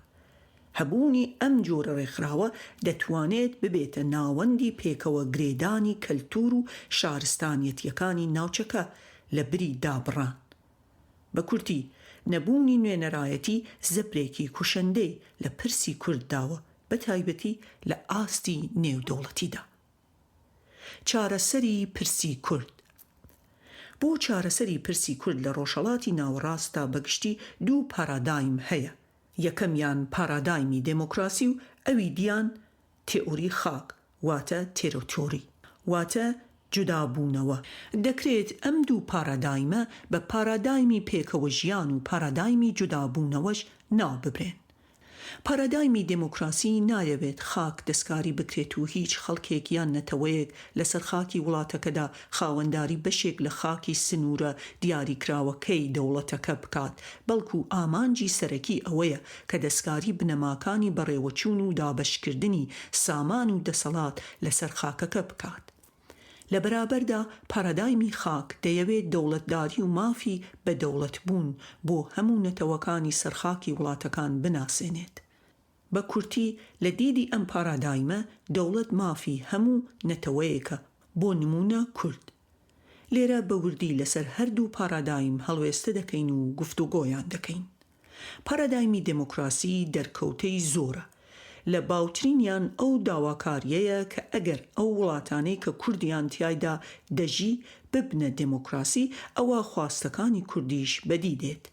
زۆر جار ئەم دەربڕینە وەک درشمێکی بریقەدار دەگوترێتەوە بەبێ بیرکردنەوە لە چۆنیەتی فراهەمبوون و ڕێگریەکانی بەردەمی و مەکانیزمەکانی جێبەجێکردنی. هەندێک جاریش جەخت لەسەر جۆر و شێوازی دموکراسی دەکرێتەوە. بۆ نمونە دموکراسی ڕاستەقینە و ناڕاستەقینە ناویان دێت. پۆلێنکردنی دموکراسی بۆ ڕاستەقینە و ناڕاستەقینە مانای ئەوەیە کە هەموو دموکراسیەک ناتوانێت ئامانجی پێکەوە ژیان بپێکێت. بەڵام ئەوەی ڕوونە ئەوەیە کە گەمەی دموکراسی گەمەی ژمارەکانە. لە گەمەی ژمارەکان کورد هەمیشە لایەنە کەمەکەیە، لاوازەکەیە.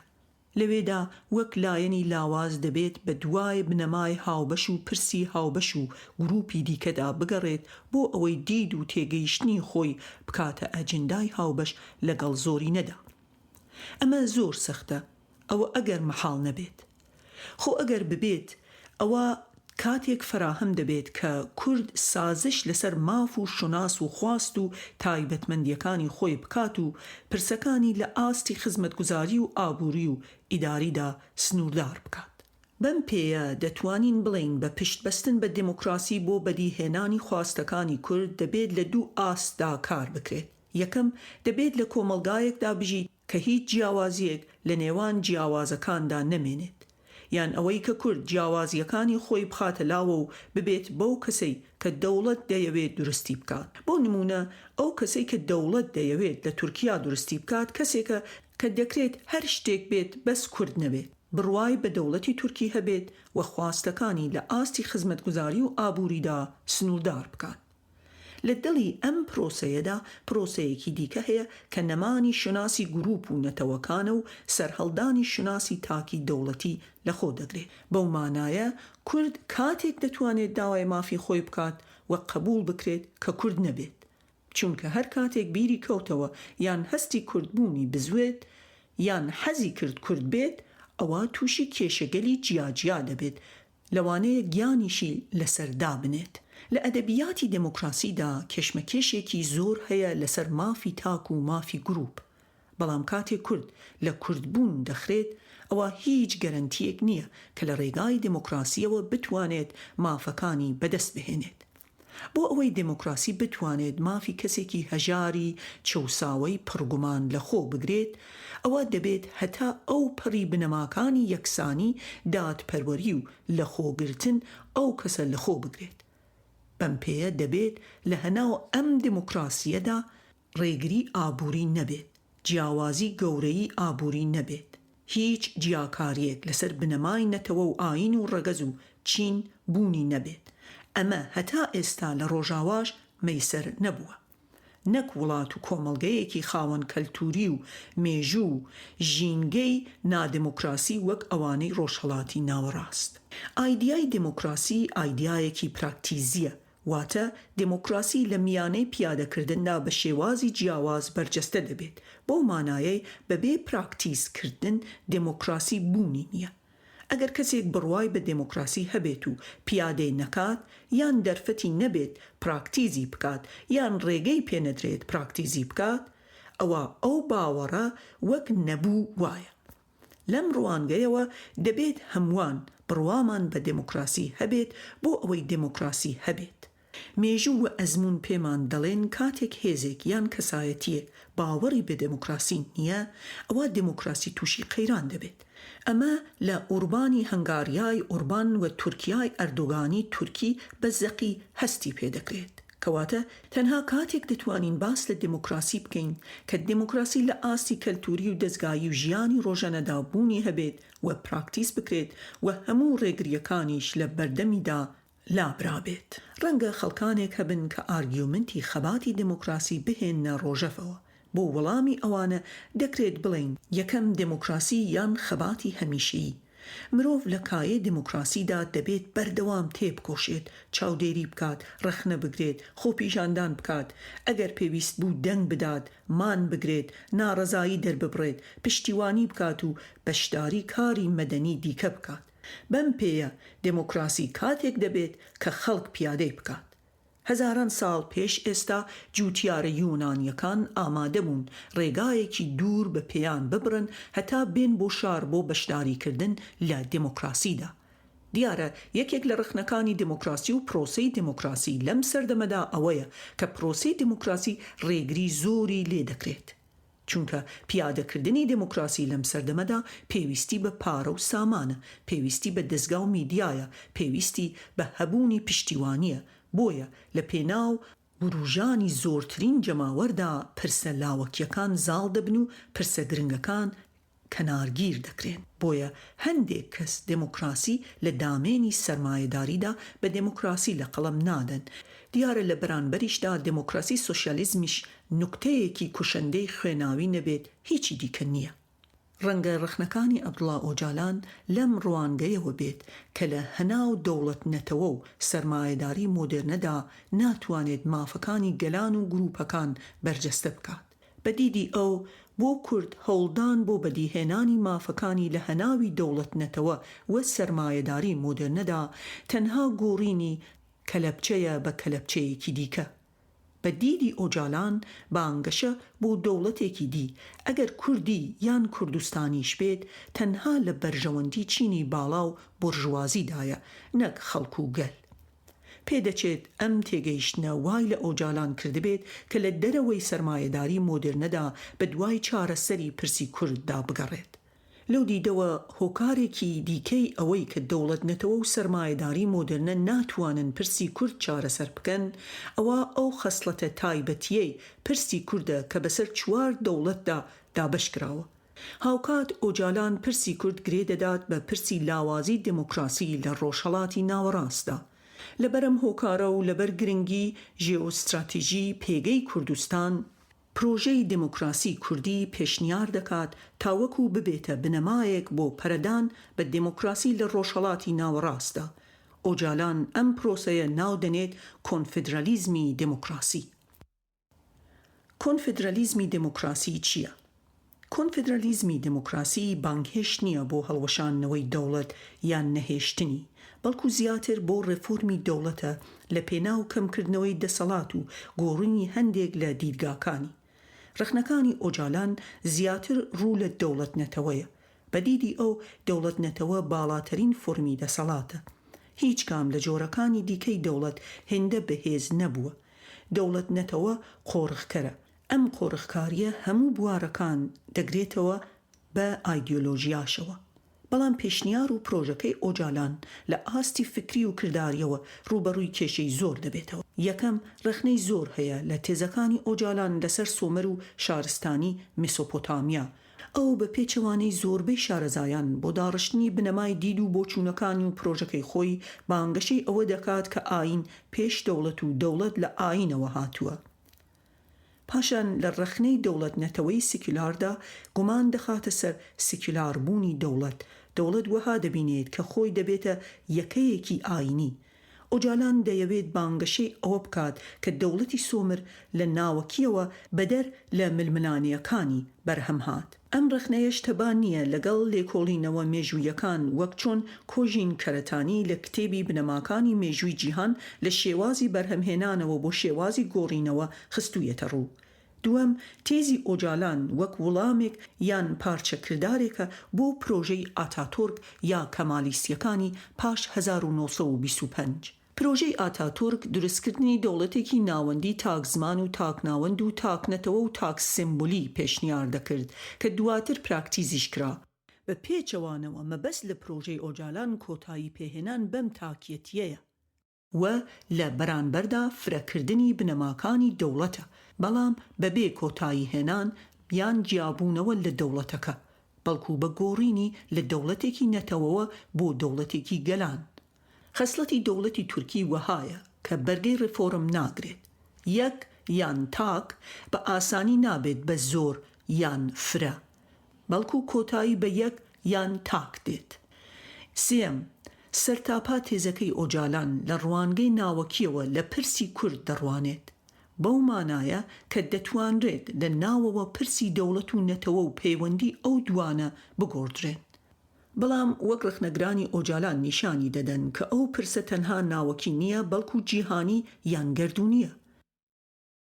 چوارم، وەها دیارە ئۆجالان ئەم پرسە لە سەرەتادا وەک قۆناغێکی گوازراوە دەبینێت، بە هیوای ئەوەی کە ئەوانی دی غێرە کوردیش قبولی بکەن. مەبەست لێرەدا ئەوەیە کە ئایا گەلان و وڵاتانی دیکە ئەم تێزە قبول دەکەن یان هەر وەک پرۆژەیەکی کوردی دەمێنێتەوە.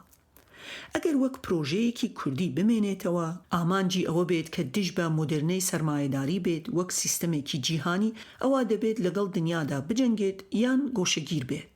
پێنجەم، ئەم پرۆژەیە هیچ لە بنیادی دەوڵەت لە ئاستی خاک و حکومداریدا ناگۆڕێت، بەڵکو ناوەرۆکی ئایدیۆلۆژی و فکری دەگۆڕێت.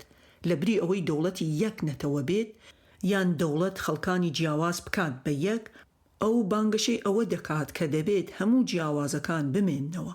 لێرەدا لە ڕووی پراکتیزەوە گومانی ئەوە دروست دەبێت ئایا ڕێفۆرمێکی وەها دەوڵەت دەهێڵێتەوە یان هەڵی دەوەشێنێت. لە ئەگەری هەڵوەشانیدا ئایا چ بەرهەم دێت؟ ئەگەر یەکە کۆمەڵایەتیەکان لەسەر بنەمای خواستی خۆیان پێکەوە بن، ئەوە دەبێت خواستی ئەوەیشیان هەبێت کە بیانەوێت پێکەوە نەبن. لەم دۆخەدا یان دەبێت هێزێک هەبێت ڕێگریان لێ بکات یان ڕێگەیان پێ بدات. لە کاتی بوونی هێزدا ئەوە هەمان مکانیزمی دەوڵەت دووبارە دەبێتەوە. لە نەبوونی هێزیشدا ئەوە وردەیەکی دەوڵەتی دروست دەبێت بەوەی هەر گروپێک خواستی خۆبەڕێوەبردنی هەیە یان لە دوا ڕۆژ دەیبێت. شەشەم، ئایا چۆن دەوڵەت و حکوومەت لە یەکتی جودا دەکەینەوە؟ کاتێک هێزێکی سەربازی یان چەکداری یەکگرتوو هەبێت، پارێزەری ئاسایشی وڵات و دەوڵەت بێت، ناوەندێکی هەبێت، سیستەمێکی ئابووری جیهانی هەبێت، ترس یان کێبڕکێ لەگەڵ وڵاتانی دیدا هەبێت، ئەوە چۆن پلەبەندی هەرەمی هایراکی لا دەبرێت؟ چونکە ئەگەر دەوڵەت هەبێت ئەوە یاسا و سەروەر و پارێزەری یاسا هەیە. لە بوونی ئەمانەدا ئەوە پلەبەندی دروست دەبێت، بە تایبەتی لە ناو کایە دموکراسیدا. مایکل مان لە تێزی دموکراسی و سڕینەوە ئێتنیەکان یان نەتەوەیەکان ئەمەمان بۆ ڕوون دەکاتەوە کە دموکراسی ئەگەری جێنۆساید لە خۆیدا پەنهان دەکات. بە مانایەکی دی ئەوە کێیە کە ئەرکی پاراستنی لاواز یان گروپەکانی هەیە لە بەهێز یان دەوڵەت. هەر هێزێک ئەو ئەرکەی پێ بسپێردرێت ئەوە دەبێتە خاوەن هێز، بە واتایەکی دیکە دەوڵەت. لە پاڵ ئەمانەی لێرە تا ئێستا گفتوگۆمان کرد لە میانەی پیادەکردنی پرۆژەکەی ئۆجالاندا چەندین کێشەی دی دێتە ئاراوە. لەبەر ئەوەی تێزەکەی ئۆجالان بانگەشەی دژە دەوڵەتی دەکات، بۆیە ناکرێت بڵین دەوڵەت، بەڵکو دەبێت بڵین حکوومەت.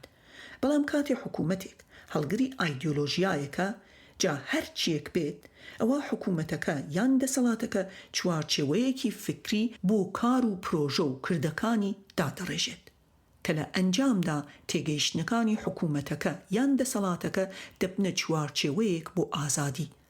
بەم پێیە هەر لە سەرەتاوە ناتوانین قسە لەسەر ئازادی بکەین لە پرۆژەی ئۆجالاندا. پرۆژەکەی ئەو هەمووان ناچار دەکات کە پەیڕەوی لە تێگەیشتن و لێ نزیک بوونەوەکانی بکەین. سیستەمێکی وەهاش پێویستی بە دیسیپلین و هێز و چاودێریە، بۆیە سیستەمەکە یان حکوومەتەکە ڕاستەوخۆ دەبێتە سیستەمێکی دەسەڵات خواز و داخراو. ئەمە لەلایەکی دیکەوە پرۆژەکەی ئۆجالان لەلایەن تورک و ئەوانی دیکەوە وەک پرۆژەی دەوڵەت لە قەڵم دراوە، نەک شتێکی دیکە. بۆیە گومانی ئەوە دەکرێت کە ئامانج لێ لە کۆتاییدا هەر دەوڵەت بێت. خۆ ئەگەر دەوڵەتیش نییە بەڵام وەک دەوڵەت مامەڵە بکرێت، ئەو کات پرسیاری ئەوە دەوروژێنرێت ئایا باشتر نییە ڕاستەوخۆ قسە لەسەر دەوڵەت بکرێت تاوەکو گومان و لێک تێنەگەیشتن دروست نەبێت؟ پرۆژەی ئۆجالان ئەگەر مەحاڵیش دەکەوێت، بەڵام هەتا ئێستا کۆمەڵێک سوودی گەورەی هەبووە. وەک ئارام ڕەفعەت ئاماژەی پێدا، گرنگی ئەم پرۆژەیە لەوەدایە کە کورتیایدا سنترە. لەم ڕوانگەیەوە تاکە پرۆژەی کوردیە کە ئەگەری ئەوەی هەیە بتوانێت ئەوانی دیکەش بۆ خۆی ڕابکێشێت و سوود لە پێکەوە بوونیان ببینێت. ئەم دۆخە بەتایبەتی بۆ ڕۆژاوا گرنگە کە ژمارەی کورتیایدا سنووردارە. بەڵام نەک تەنها لە ڕوانگەی هێزەوە، بەڵکو لە ڕوانگەی سەقامگیری و پێشکەشکردنی مۆدێلێکی جیاواز کاریگەری زۆرە. ئەمە بەتایبەتی لە ئاستی کۆمەلگای نێودەوڵەتیدا. پرۆژەی کۆنفدرالیزمی دموکراتیک لەلایەن چەپی دنیاوە وەک دواوەنەوزی بزوتنەوەی چەپ دەبینرێت لە گۆڕەپانەکەدا. ئەم بەجیهانی بوونە ڕەنگە لە هەندێک ئاستا سنووردارکردن و زیانیشی هەبوو بێت، بەڵام بەگشتی بە سوود و قازانج بۆ کورد گەڕاوەتەوە. لە مێژوودا یەکێک لە کێشە گەورەکانی کورد ئەوە بووە کە نەیتوانیوە سەرنجی ئەوانی دیکە ئەوانی دەرەوە بۆ پرسەکەی ڕابکێشێت، جا لەبەر هەر هۆکارێک بوو بێت. بەڵام ئەمڕۆ بە هۆکاری ململانێ زلهێزەکان و دەستەبەربوونی تەکنۆلۆژیا و میدیا، هەروەها بوونی ڕایەڵەیەکی ئایدیۆلۆژی وەهای کردووە کە پرسی کورد تەنها لە پانتایی کوردستاندا سنووردار نەبێت، هەرچەندە ئەم پرسە زۆری ماوە بۆ ئەوەی ببێت بە پرسێکی جیهانی، بەڵام بە بەراورد بەڕابردوو هەنگاوی باشی ناوە. ئەگەر ئەوە لایەنە باش و سنووردارەکانی پرۆژەکەی ئۆجالان بێت، ئەوە یەکێکی دی لەو دیدانەی کە ئەمڕۆ قسە و باسی لەسەر دەکرێت پرسی پێکەوە ژیانە لەگەڵ ئەوانی دی بە تایبەتی تورک. ئەم پرۆژەیە لە ڕێگای چەمکی میساقی ملیەوە ڕافە دەکەین. پرۆژەی میساقی ملی کە لەلایەنی جیاوازەوە پێشنیار دەکرێت مۆدێلێکی دیکەیە لە هەوڵی پێکەوە ژیانی کورد و تورک. ئەمڕۆ کە باس لە میساقی ملی دەکەین، مەبەستی سەرەکیمان لێ ئەوەیە داخۆ تورک و کورد دەتوانن لە هەناو یەکەی هاوبەشدا پێکەوە بژین. پێکەوە بوونێکی سەپێنرانە نا، بەڵکو ڕەزامەندانە. لێرەدا دەبێت جەخت لەسەر ئەوە بکەینەوە کە ئەمە دیدی کوردە بە ئەلمانی و ئیسلامیەوە، نەک دیدی تورک. دەکرێت ئەم دیدە لە پارچەکانی دیکەی کوردستانیشدا بە شێوازی جیاواز بانگەشەی بۆ بکرێت. دیارە پێکەوە ژیان شێوازێکە لە پێکەوە بوون کە دەکرێت فۆرمی جیاواز وەربگرێت. لێرەدا مەبەست لە دیدی کوردە بۆ میساقی ملی. بەڕامان لە ساتە وەخت و گوتارەکانی ڕۆژگاری سەردەمی میساقی ملی دەردەکەوێت کە تورکەکان ئامانجیان ئەوە بووە ئەو ناوچانەی کە پێشتر بەشێک بوون لە ئیمپراتۆریەتی عوسمانی لە دەستی خۆیاندا بهێڵنەوە و خەڵکەکەشی لە قۆناغی سەرەتادا وەک براو هاوئین و هاونیشتمانی بانکهێشت بکەن و پاشان هەوڵی تواننەوەیان بدەن. لای کورد ئەم پرۆسەیە خەیانەتە، لای تورک بنیادنانی دەوڵەت و دروستکردنی نەتەوەیە. کەواتە کڕووکی پەیوەندی کورد و تورک دوو ئاراستەی دژ بە یەکن. سەرباری هەموو ئەمانەش لە نێو کورددا دوو ڕەوتی دژ بە یەک بوونیان هەیە کە میساقی ملی بە چارەسەر دەزانن.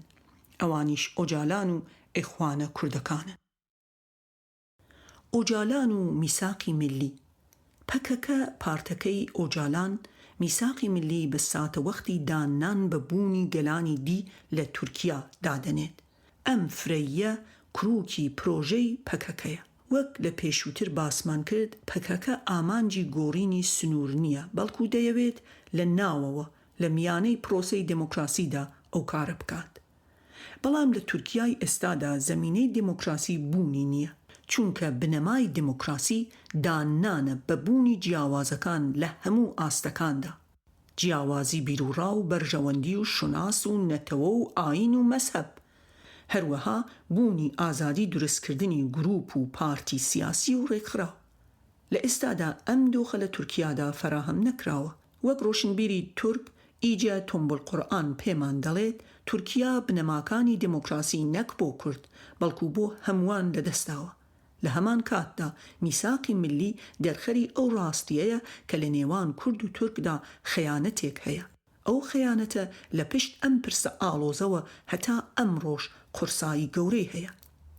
ئامادەیی ئەم خەیانەتە لە کورد لە ساتە وەختی سەرەتای دروستبوونی دەوڵەتی کۆماری تورکی نوێدا وەها دەکات کە سەرجەم پرۆژەی کۆمار بخاتە ژێرگومانەوە. پەکەکە وەها دەبینێت کە دەتوانرێت پێداچوونەوە و فراوانکردنێک بۆ میساقی ملی بکرێت. لەم ڕوانگەیەوە لە پەیامی نەورۆزی 2013دا عەبدوڵڵا ئۆجالان ڕایگەیاند کە ڕۆژهەڵاتی ناوەڕاست و ئاسیای ناوەند لە ئێستادا بە دوای مۆدرنەیەکی سەردەمیانە و نیزامێکی دموکراتیدا دەگەڕێن کە ناواخنە مێژوویەکەی لە بەرچاو بگرێت. گەڕان بە دوای مۆدێلێکی نوێ کە هەمووان تیایدا ئازادانە و یەکسانانە بژین بووەتە خواستێکی سەرەکی مرۆڤی وەک نان و ئاو. ئێمە لە ئێستادا بە ساتە وەختێکی زۆر ئاڵۆزتر لەو ساتە وەختەدا تێدەپەڕین کە تورک و کورد 100 ساڵ لەمەو پێش ئەزموونیان کرد لە کاتی دروستبوونی تورکیای مۆدرن لە ڕێگای میساقی ملیەوە. وەک دەبینین بەگشتی میساقی ملی وەک ساتە وەختی پێکەوە بوونی تورک و کورد بینراوە بۆ بنیادنانی پرۆژەیەک مۆدێلێک لە ڕابردوودا کە لە ئێستادا ئاڵۆزتر بووە. وەک دەردەکەوێت ئەم مۆدێلە داواکردنە لە تورکەکان کە واز لە باڵایی و بەهێزی و بەرژەوەندیەکانیان بهێنن بۆ ئەوەی دان بەبوونی ئەوانی دیدا بنێن و خۆیان نەک لە سەروەری گروپەکانی دیکە بەڵکو هاوتا و یەکسان بە گروپەکانی دیکە کە لەگەڵیاندا دەژین ببینن. پرسیار ئەوەیە ئایا تورک بە ناچاری یان بە دانوستان دەستبەرداری ئەمە دەبێت؟ ئەگەر بە دانوستانە ئەوە لە بەرانبەر چیدا؟ دەکرێت بە سادەیی بڵین لە پێناوی ئاشتیدا ئەوە بۆ مانایە دێت کە ئاشتی پرۆسەی گۆڕینی دیدی تورکە بۆ خۆیان پێش گۆڕینی دیدیان بەرامبەر کورد و ئەوانی دیکە.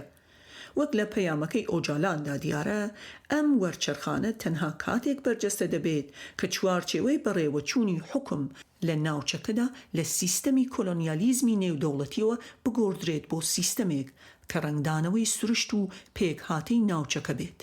کەواتە مەرجی دووهەمی پرۆژەکەی ئۆجالان ڕەهەندێکی نێودەوڵەتی هەیە کە دەبێت سیستەمی دەوڵەت و سنوور و حکومداری و کەلتوری حکم و بەرژەوەندی نێودەوڵەتی و پەیوەندی ئەم وڵاتانە لەگەڵ سیستەمە نێودەوڵەتیەکاندا سەر لە نوێ دابڕێژرێتەوە. بەم پێیە لە هەناوی ئەم چوارچێوە و مۆدلەی ئێستادا کورد و تورک ناتوانن پێکەوە بژین.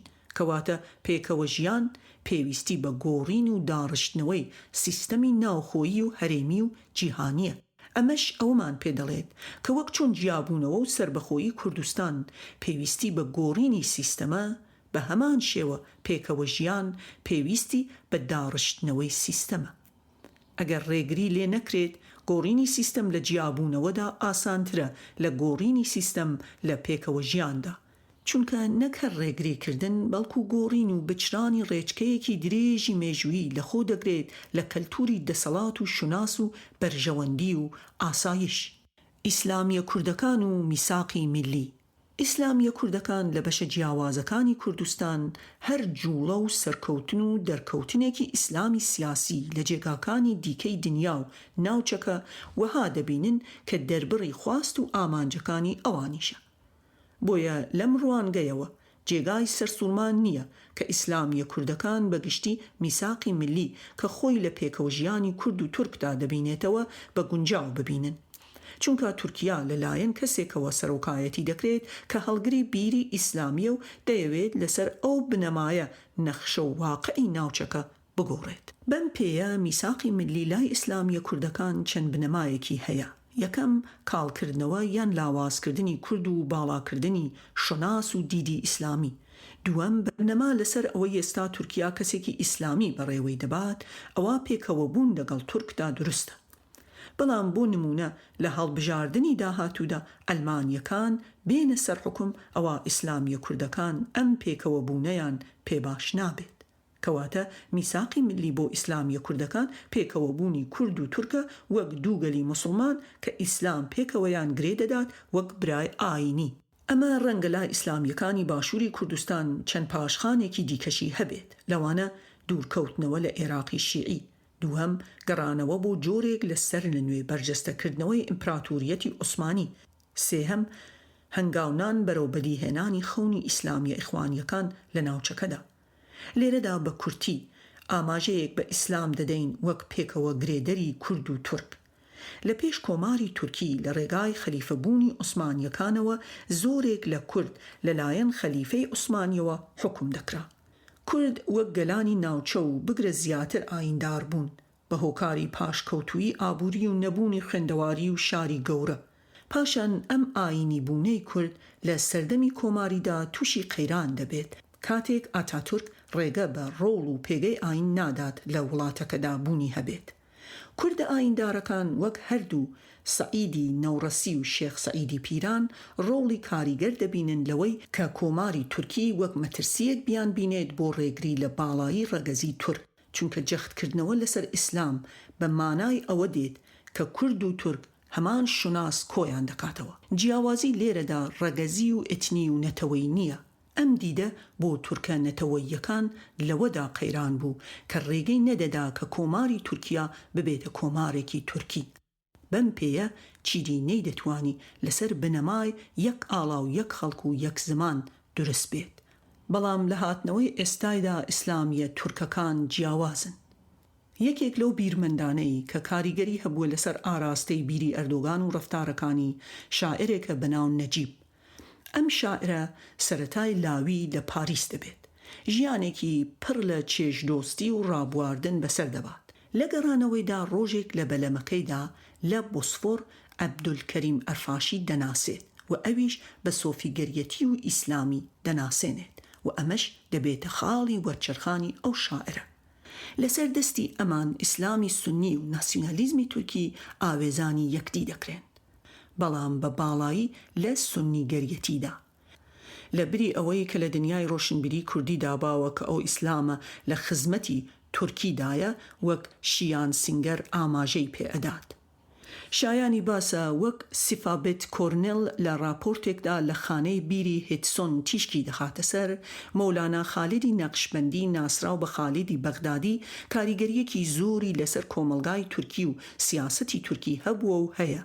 لە ڕێگای ئەو هەموو گروپ و مورید و تەکیە و تەریقەتانەوە کە لەسەر تەریقەتی ئەو بنیاد نراوە، وەک نوروچەکان کە چەندین گروپی کاریگەرن، گۆلەن، سلێمانچی، هەروەها مەنزڵ. هەموو ئەمانە لە پارتی داد و گەشەپێدان واتە ئەکەپە نزیک بوون، جگە لە گۆڵینیەکان کە کێبەرکێ دەکرد لەگەڵ ئەردۆغاندا. هەموو ئەوانی دی تا ئێستاش هەر نزیکن. تەریقەتی مەنزڵ لە ماوەی 20 ساڵی ڕابردووی دەسەڵاتی ئەکەپە 2 وەزارەتی وەرگرتووە. لە هەرە ناسراویان تەنر ئەلدزە کە وەزیری وزەی تورکی بوو لە کاتی واژۆکردنی ڕێکەوتنە 50 ساڵەی یەکەی تایبەت بە نەوتی کوردستان لە نێوان هەرێمی کوردستان و تورکیا. جێگای تێڕامانە کە بۆچی ئیسلامیە کوردەکانی باشوور و عەرەبە ئیخوانەکان ئیسلامی تورکی هێندە بەنێزیک لە خۆیان دەبینن لە کاتێکدا ئیسلامی تورکی ڕەگ و ڕەچەڵەکی جیاوازی هەیە. لە هەمان کاتدا دەکرێت بپرسین ئایا نزیک بوونەوەی تورک و کورد لەژێر چەتری ئیسلامدا ئەگەرێکی مەحاڵە کە لەبەر هۆکاری بە تورکبوونی ئیسلامی تورک و باڵایی کەلتوری تورک بەسەر کوردە ئیسلامیەکاندایە بەڕادەیەک و لە ئاستێکدا کە لە ئەنجامدا دەبێتە هۆکاری ئەوەی کورد لە تورکدا بتوێتەوە کە ئەوەش خواستی کەمالیستەکانە. بە واتایەکی دیکە ئیسلامی تورکی و ئەلمانیەتی کەمالیزم هەردووک وەک یەک کورد لە تورکبووندا دەتوێننەوە.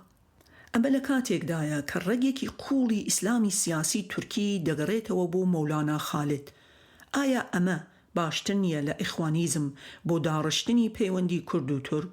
تۆرگۆت ئۆزال وەک سۆفیەکی ناقشبەندی نمونەی ئەمەیە و جێگای تێڕامانە.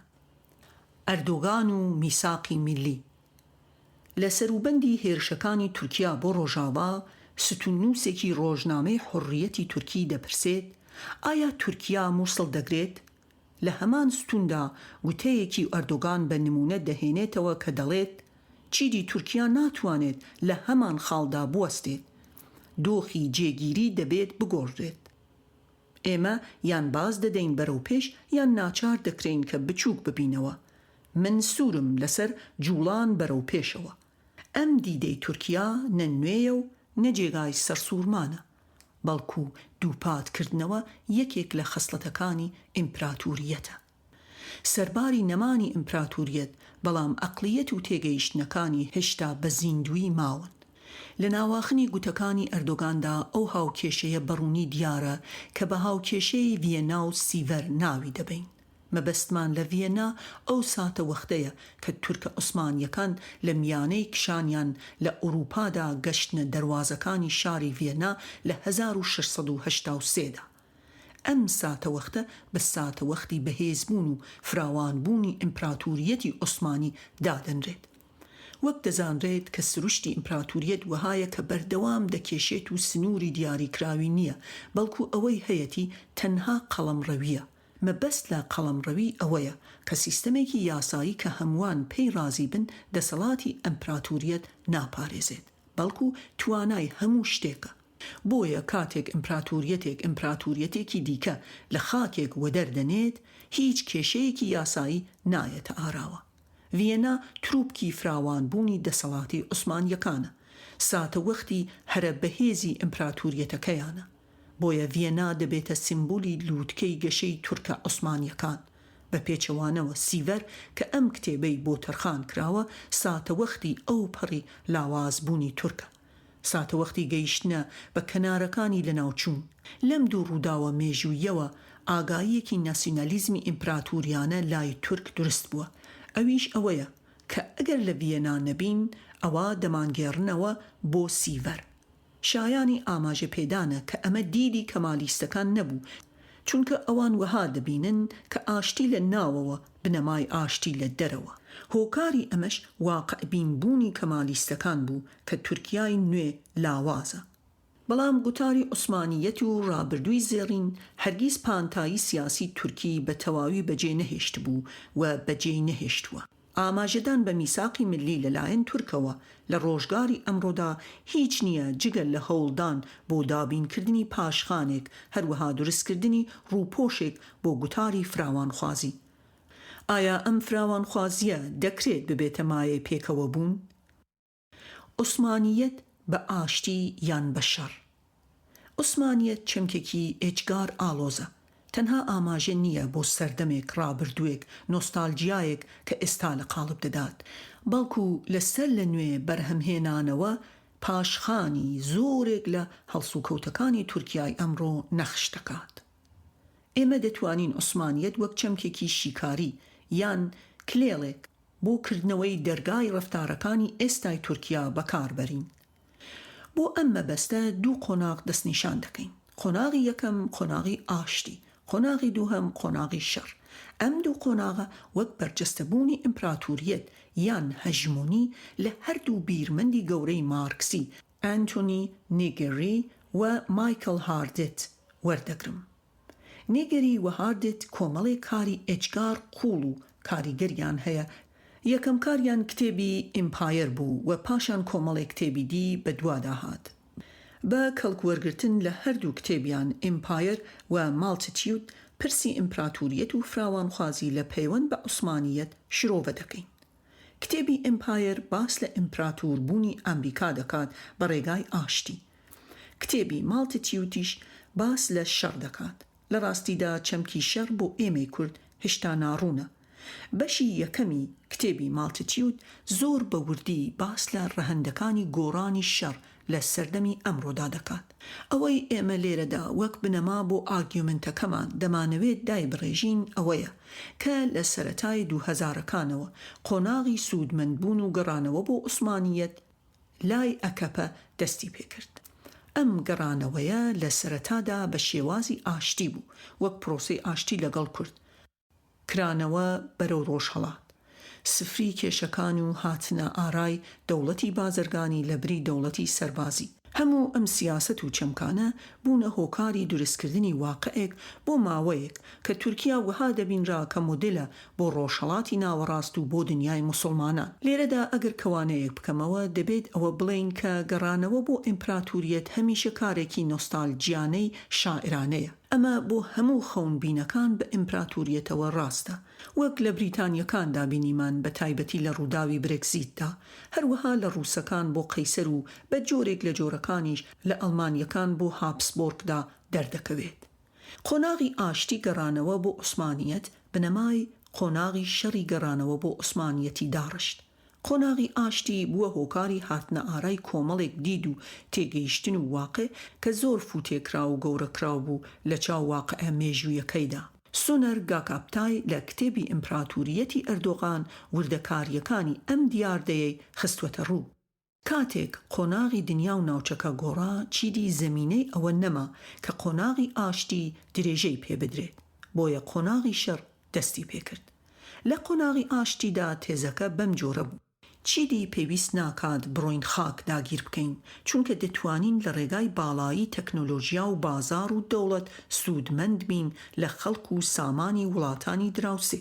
کورد لەم پرۆسەیەدا چەند ڕۆڵێکی لێ چاوەڕوان دەکرا. یەکەم، کورد و ئیسلام وەک یەک دژایەتیان کرا لەلایەن ئەلمانیەتی ئەتاتورکیەوە، بۆیە لەم دیدەوە چاوەڕێ دەکرا کە کورد و عوسمانیە نوێیەکان پێکەوە بن بۆ ئەوەی پرۆژەی حکمی ئیسلامیەکان لە تورکیا بۆ ماوەی 50 ساڵ بەرجەستە بکەن. عوسمانیە نوێیەکان لە دانیشتنە تایبەتیەکانیاندا بەردەوام پارتی لیبرالی یابانیان بە نمونە دەهێنایەوە کە لە دوای شەڕی دووهەمی جیهانیەوە زیاتر لە 50 ساڵ لەو وڵاتە حاکم بوون. دووەم، کورد دەکرێت ببنە خاوەن شۆناسێک جگە لە کورد مسلمان و بەس کە چیدی داوای جیابوونەوە نەکەن. پرۆسی گەڕانەوە بۆ ئیمپراتوریەت لە قەیرانی دەوڵەت نەتەوەدا بە شێوازی زۆر جیاواز لای زۆرێک بەرجەستە دەبێت. دووفاقیەکی کۆمێدی هەیە لەمەدا.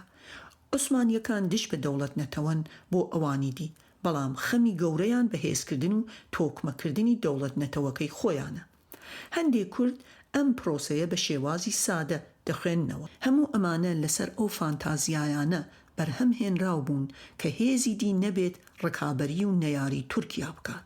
فانتازیاکە وەها داڕێژرا بوو کە هەموو هێزەکان براوە، بەڵام دۆخی ناوچەکە بەم جۆرە نەبوو. نەیار و ڕێگر و دوژمن بۆ پرۆژەکە پەیدا بوون. لە ساتی درستبوونی نەیاریشدا خێرا پرۆژەکە لە ئاشتیەوە گۆڕدرا بۆ شەڕ، یان ئەوەی پێدەڵێن گەڕانەوە بۆ ژێوپۆلیتیک. لێرەدا دەبێت زۆر ئامرازیانە بیر لە ئاشتی و شەڕ بکەینەوە، چونکە هەردووکیان ڕێگان بۆ گەیشتن بە ئامانج، هەرچەندە خۆیان لە خۆیاندا ئامانج نین. لە قۆناغی شەڕدا دیسانەوە کورد کۆمەڵێک خەسڵەتی پێوە لەکێنرا. یەکەم، وەک سەرچاوەی مەترسی بۆ پرۆژەی عوسمانیەت و تورکیا بینرا. وەک دەبینین هەوڵی تورک بۆ هاتن بۆ سووریا ئامانجی سەرەکی ئەوەیە کە ڕێچکەی کوردی دروست نەبێت و کورد لە دەریا نزیک نەبێتەوە. دووهەم، کورد نەبێتە دابڕێک لە نێوان تورک و عەرەبدا. سێەم، کورد تورکیا لە ڕۆژهەڵات دانەبڕێت. چوارەم، کوردەکان لە یەکدی نزیک نەبنەوە و پچڕ بکرێن. شێرکۆ کرمانج لە چەند بابەتێک لە ماڵپەڕە کوردیەکاندا وردەکاریەکانی استراتیجیکی تورکیای لەم پەیوەندیەدا خستوێتە ڕوو. ئێستا کورد وەک ئامرازێک دەبینرێت کە بەهانەی ئەوە دەستەبەر دەکات کە تورکیا بۆ ناو سنووری وڵاتانی دیکە بکێشێت. کاتێک کورد وەک مەترسی دەبینرێت، ئەوە دەبێت نەکتەنها بە سنوورە تەقلیدیەکان بەڵکو بە سنووری نوێ لە یەکدا ببڕێنرێن، بە دیوار، قۆڵەی سەربازی، گۆڕینی دموگرافی، درۆن و زۆر ئامرازی دیکە. ئەم دیدە بۆ پەلکشانی تورکیا بۆ باشووریش هەر ڕاستە. تورکیا لە میانەی شەڕی لەگەڵ پەکەکەدا وەها پەل دەکێشێت بۆ ناوچە شاخاویەکانی باشوور وەک ئەوەی نیازی نەبێت بکشێتەوە. بۆ نمونە تورکیا دەیەوێت کورد و کورد داببڕێت، زاڵ بێت بەسەر ئاسمانی باشووردا و ببێتە ئەکتەرێکی داڕێژەری چارەنووسی عێراق، لەو ڕێگایشەوە سوودمەند بێت لە عێراق. لە هەمان کاتدا لە دۆخی گۆڕانی سیستەمی جیهانیش بەرەو فرەناوەندی و هەبوونی هەژمۆنیەتی هەرێمی پێگەی تورکیا لە ئاستی نێودەوڵەتیدا بەهێز بکات. بەم پێیە ئێمە لە 2000ەکانەوە لە پرۆسەیەکی بەردەوامدا دەژین کە لە پێناو باڵابوونی تورک بەسەر ناوچەکەدایە. لەم ڕوانگەیەوە ئێمە دەبێت دنیابینی خۆمان دابڕێژینەوە، چونکە ئەگەر تورکیا ببێت بە هێزێکی هەرێمی، ئێمە لە ناوەوەی ئەو هێزە دەبین، بەڵام وەک ناوکەیەک نا، بەڵکو وەک لە ناوە بووەیەکی دەرەکی، ئەوەی جۆرجی و ئاگامبین ناوی دەنێت بان. چارەسەرەکان: شەڕ دژی توانەوە و مانەوە دوو پارادایمی کوردن لە هەموو پارچەکانی کوردستان. بەختیار عەلی ڕۆشنبیر و ڕۆماننووس هەوڵی داوە ڕخنەی گوتاری مانەوە بکات، بەڵام مانەوە تەنها گوتارێک نییە، بەڵکو باڵاترین شێوازی بەرگریە. بەختیار عەلی گوتاری مانەوە بە گوتارێکی تەسک و سنووردار دادەنێت و وهای لە قەڵەم دەدات کە هۆکاری سەرەکی بە سیاسیکردنی هەموو گوتارەکانی دیکەیە. بەلای ئەو ئەم بە سیاسیکردنە جۆرێکە لە هەژارکردن. دەوڵەت ئامانجی سەرەکی توانەوەی کوردە لە بۆتەقەی خۆیدا لە پێناو هاوچێژەکردنی خەڵکانی ناوخاکی وڵاتێک. کورد لە هەموو پارچەکان لە بەرگریدایە لە دژی ئەم پرۆسەیە. پرۆسەی بەرگری کورد جۆرا و جۆرە. جیاوازیەکان دەرکەوتی جیاوازی نێو هێزە کوردیەکانە. کوردەکان هەتا ئاستی یەکتر کوشتن دەڕۆن بۆ سەپاندنی جیاوازیەکانیان، بە جۆرێک کە لە ناو خۆیاندا شەڕی یەکدی زیاتر دەکەن لە شەڕی نەیارەکانیان. شەڕی ناوخۆی کوردی یەکێکە لە هەرە نەخۆشیە بڵاو و ئاڵۆزەکانی ناو دنیای سیاسەتی کوردی. شەڕی ناوخۆی کوردی لە هەموو پارچەکان بوونی هەیە بە شێوازی تایبەت و جیاواز. شەڕی ناوخۆی کوردی ڕێگری هەرە سەرەکی یەکبوونی کوردە. نخبەی سیاسی کوردی لە ئاستێکی ئاگایی زۆر لاوازدان لە ئاست ئەوەی کە بتوانن بەسەر ئەم دۆخەدا زاڵ بن. شەڕی ناوخۆی کوردی بنەمای بە ئامرازبوونی کورد و داردەستبوونیەتی بەدەست هێزە هەرێمیەکانەوە. دەتوانین بڵین کە هەتا شەڕی ناوخۆی کوردی تەواو نەبێت، ناتوانرێت باس لە هیچ جۆرە چارەسەرێکی پرسی کورد بکرێت. لەگەڵ ئەوەی کە لە هەر پارچەیەکی کوردستان شەڕی ناوخۆ مێژوو و هۆکار و ئەکتەری تایبەتی خۆی هەیە. لە ئاستی گشتیدا بۆ چارەسەری پرسی کورد بە گشتی دوو پارادایم هەیە. یەکەمیان پارادایمی ناوەکی و دووهەمیان پارادایمی دەرەکی. پارادایمی ناوەکی دەڵێت ئەگەر کورد یەکگرتوو بن ئەوە بە ئامانجیان دەگەن. ئێمە بەردەوام ئەم خواستە وەک دروشمێک دەبینین. هێزە کوردیەکان کاتێک خەیانەت لە یەکتر دەکەن وەک نەریتێکی هەمیشەییان بەردەوام باس لەوەش دەکەن کە ئەگەر خەیانەت نەبوایە ئەوە بە ئامانج دەگەیشتن. زۆرێک لە بیرمەندان بڕوایان بەم تێزە نییە.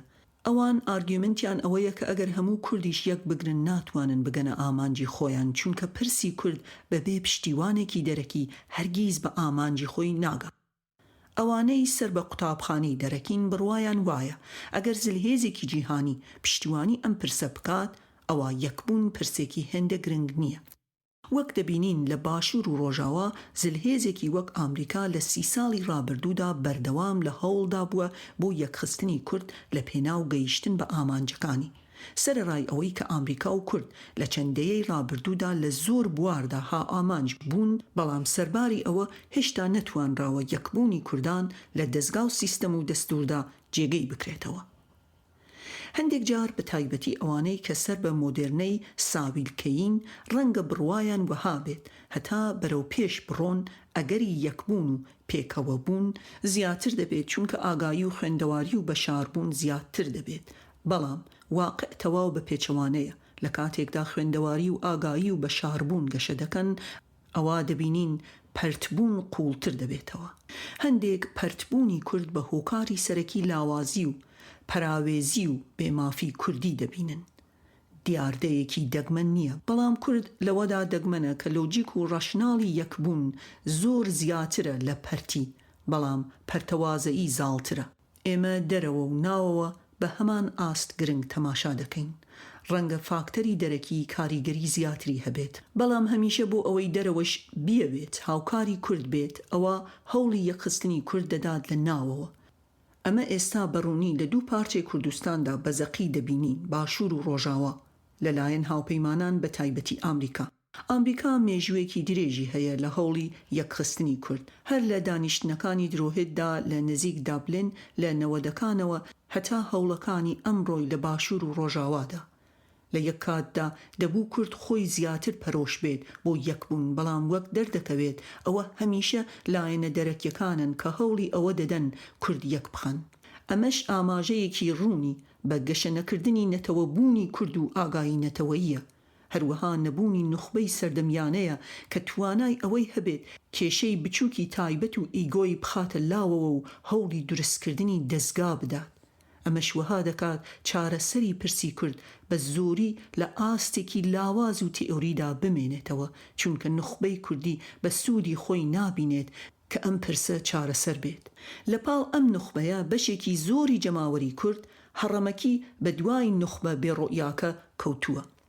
چارەسەری پرسی کورد بەو شێوەیە نابێت کە لە دانیشتنێک هەوڵێک یان دەرفەتێکدا بە ئامانج بگات بەڵکو چارەسەری پرسەکە پرۆسەیەکی کەڵەکەیە کە تێیدا کورد دەبێت سوود لە دەرفەتەکان وەربگرێت هەتا هێز و توانا و پەیوەندی و دانپیانانی فەرمی و ناوخۆیی و نێو دەوڵەتی دروست بکات و بەدەست بێنێت. بەم شێوەیە لە هەموو دەرفەتێکدا دەبێت کورد سوودی زیاتر وەربگرێت بە مەبەستی نێزیکبوونەوە لە چارەسەر.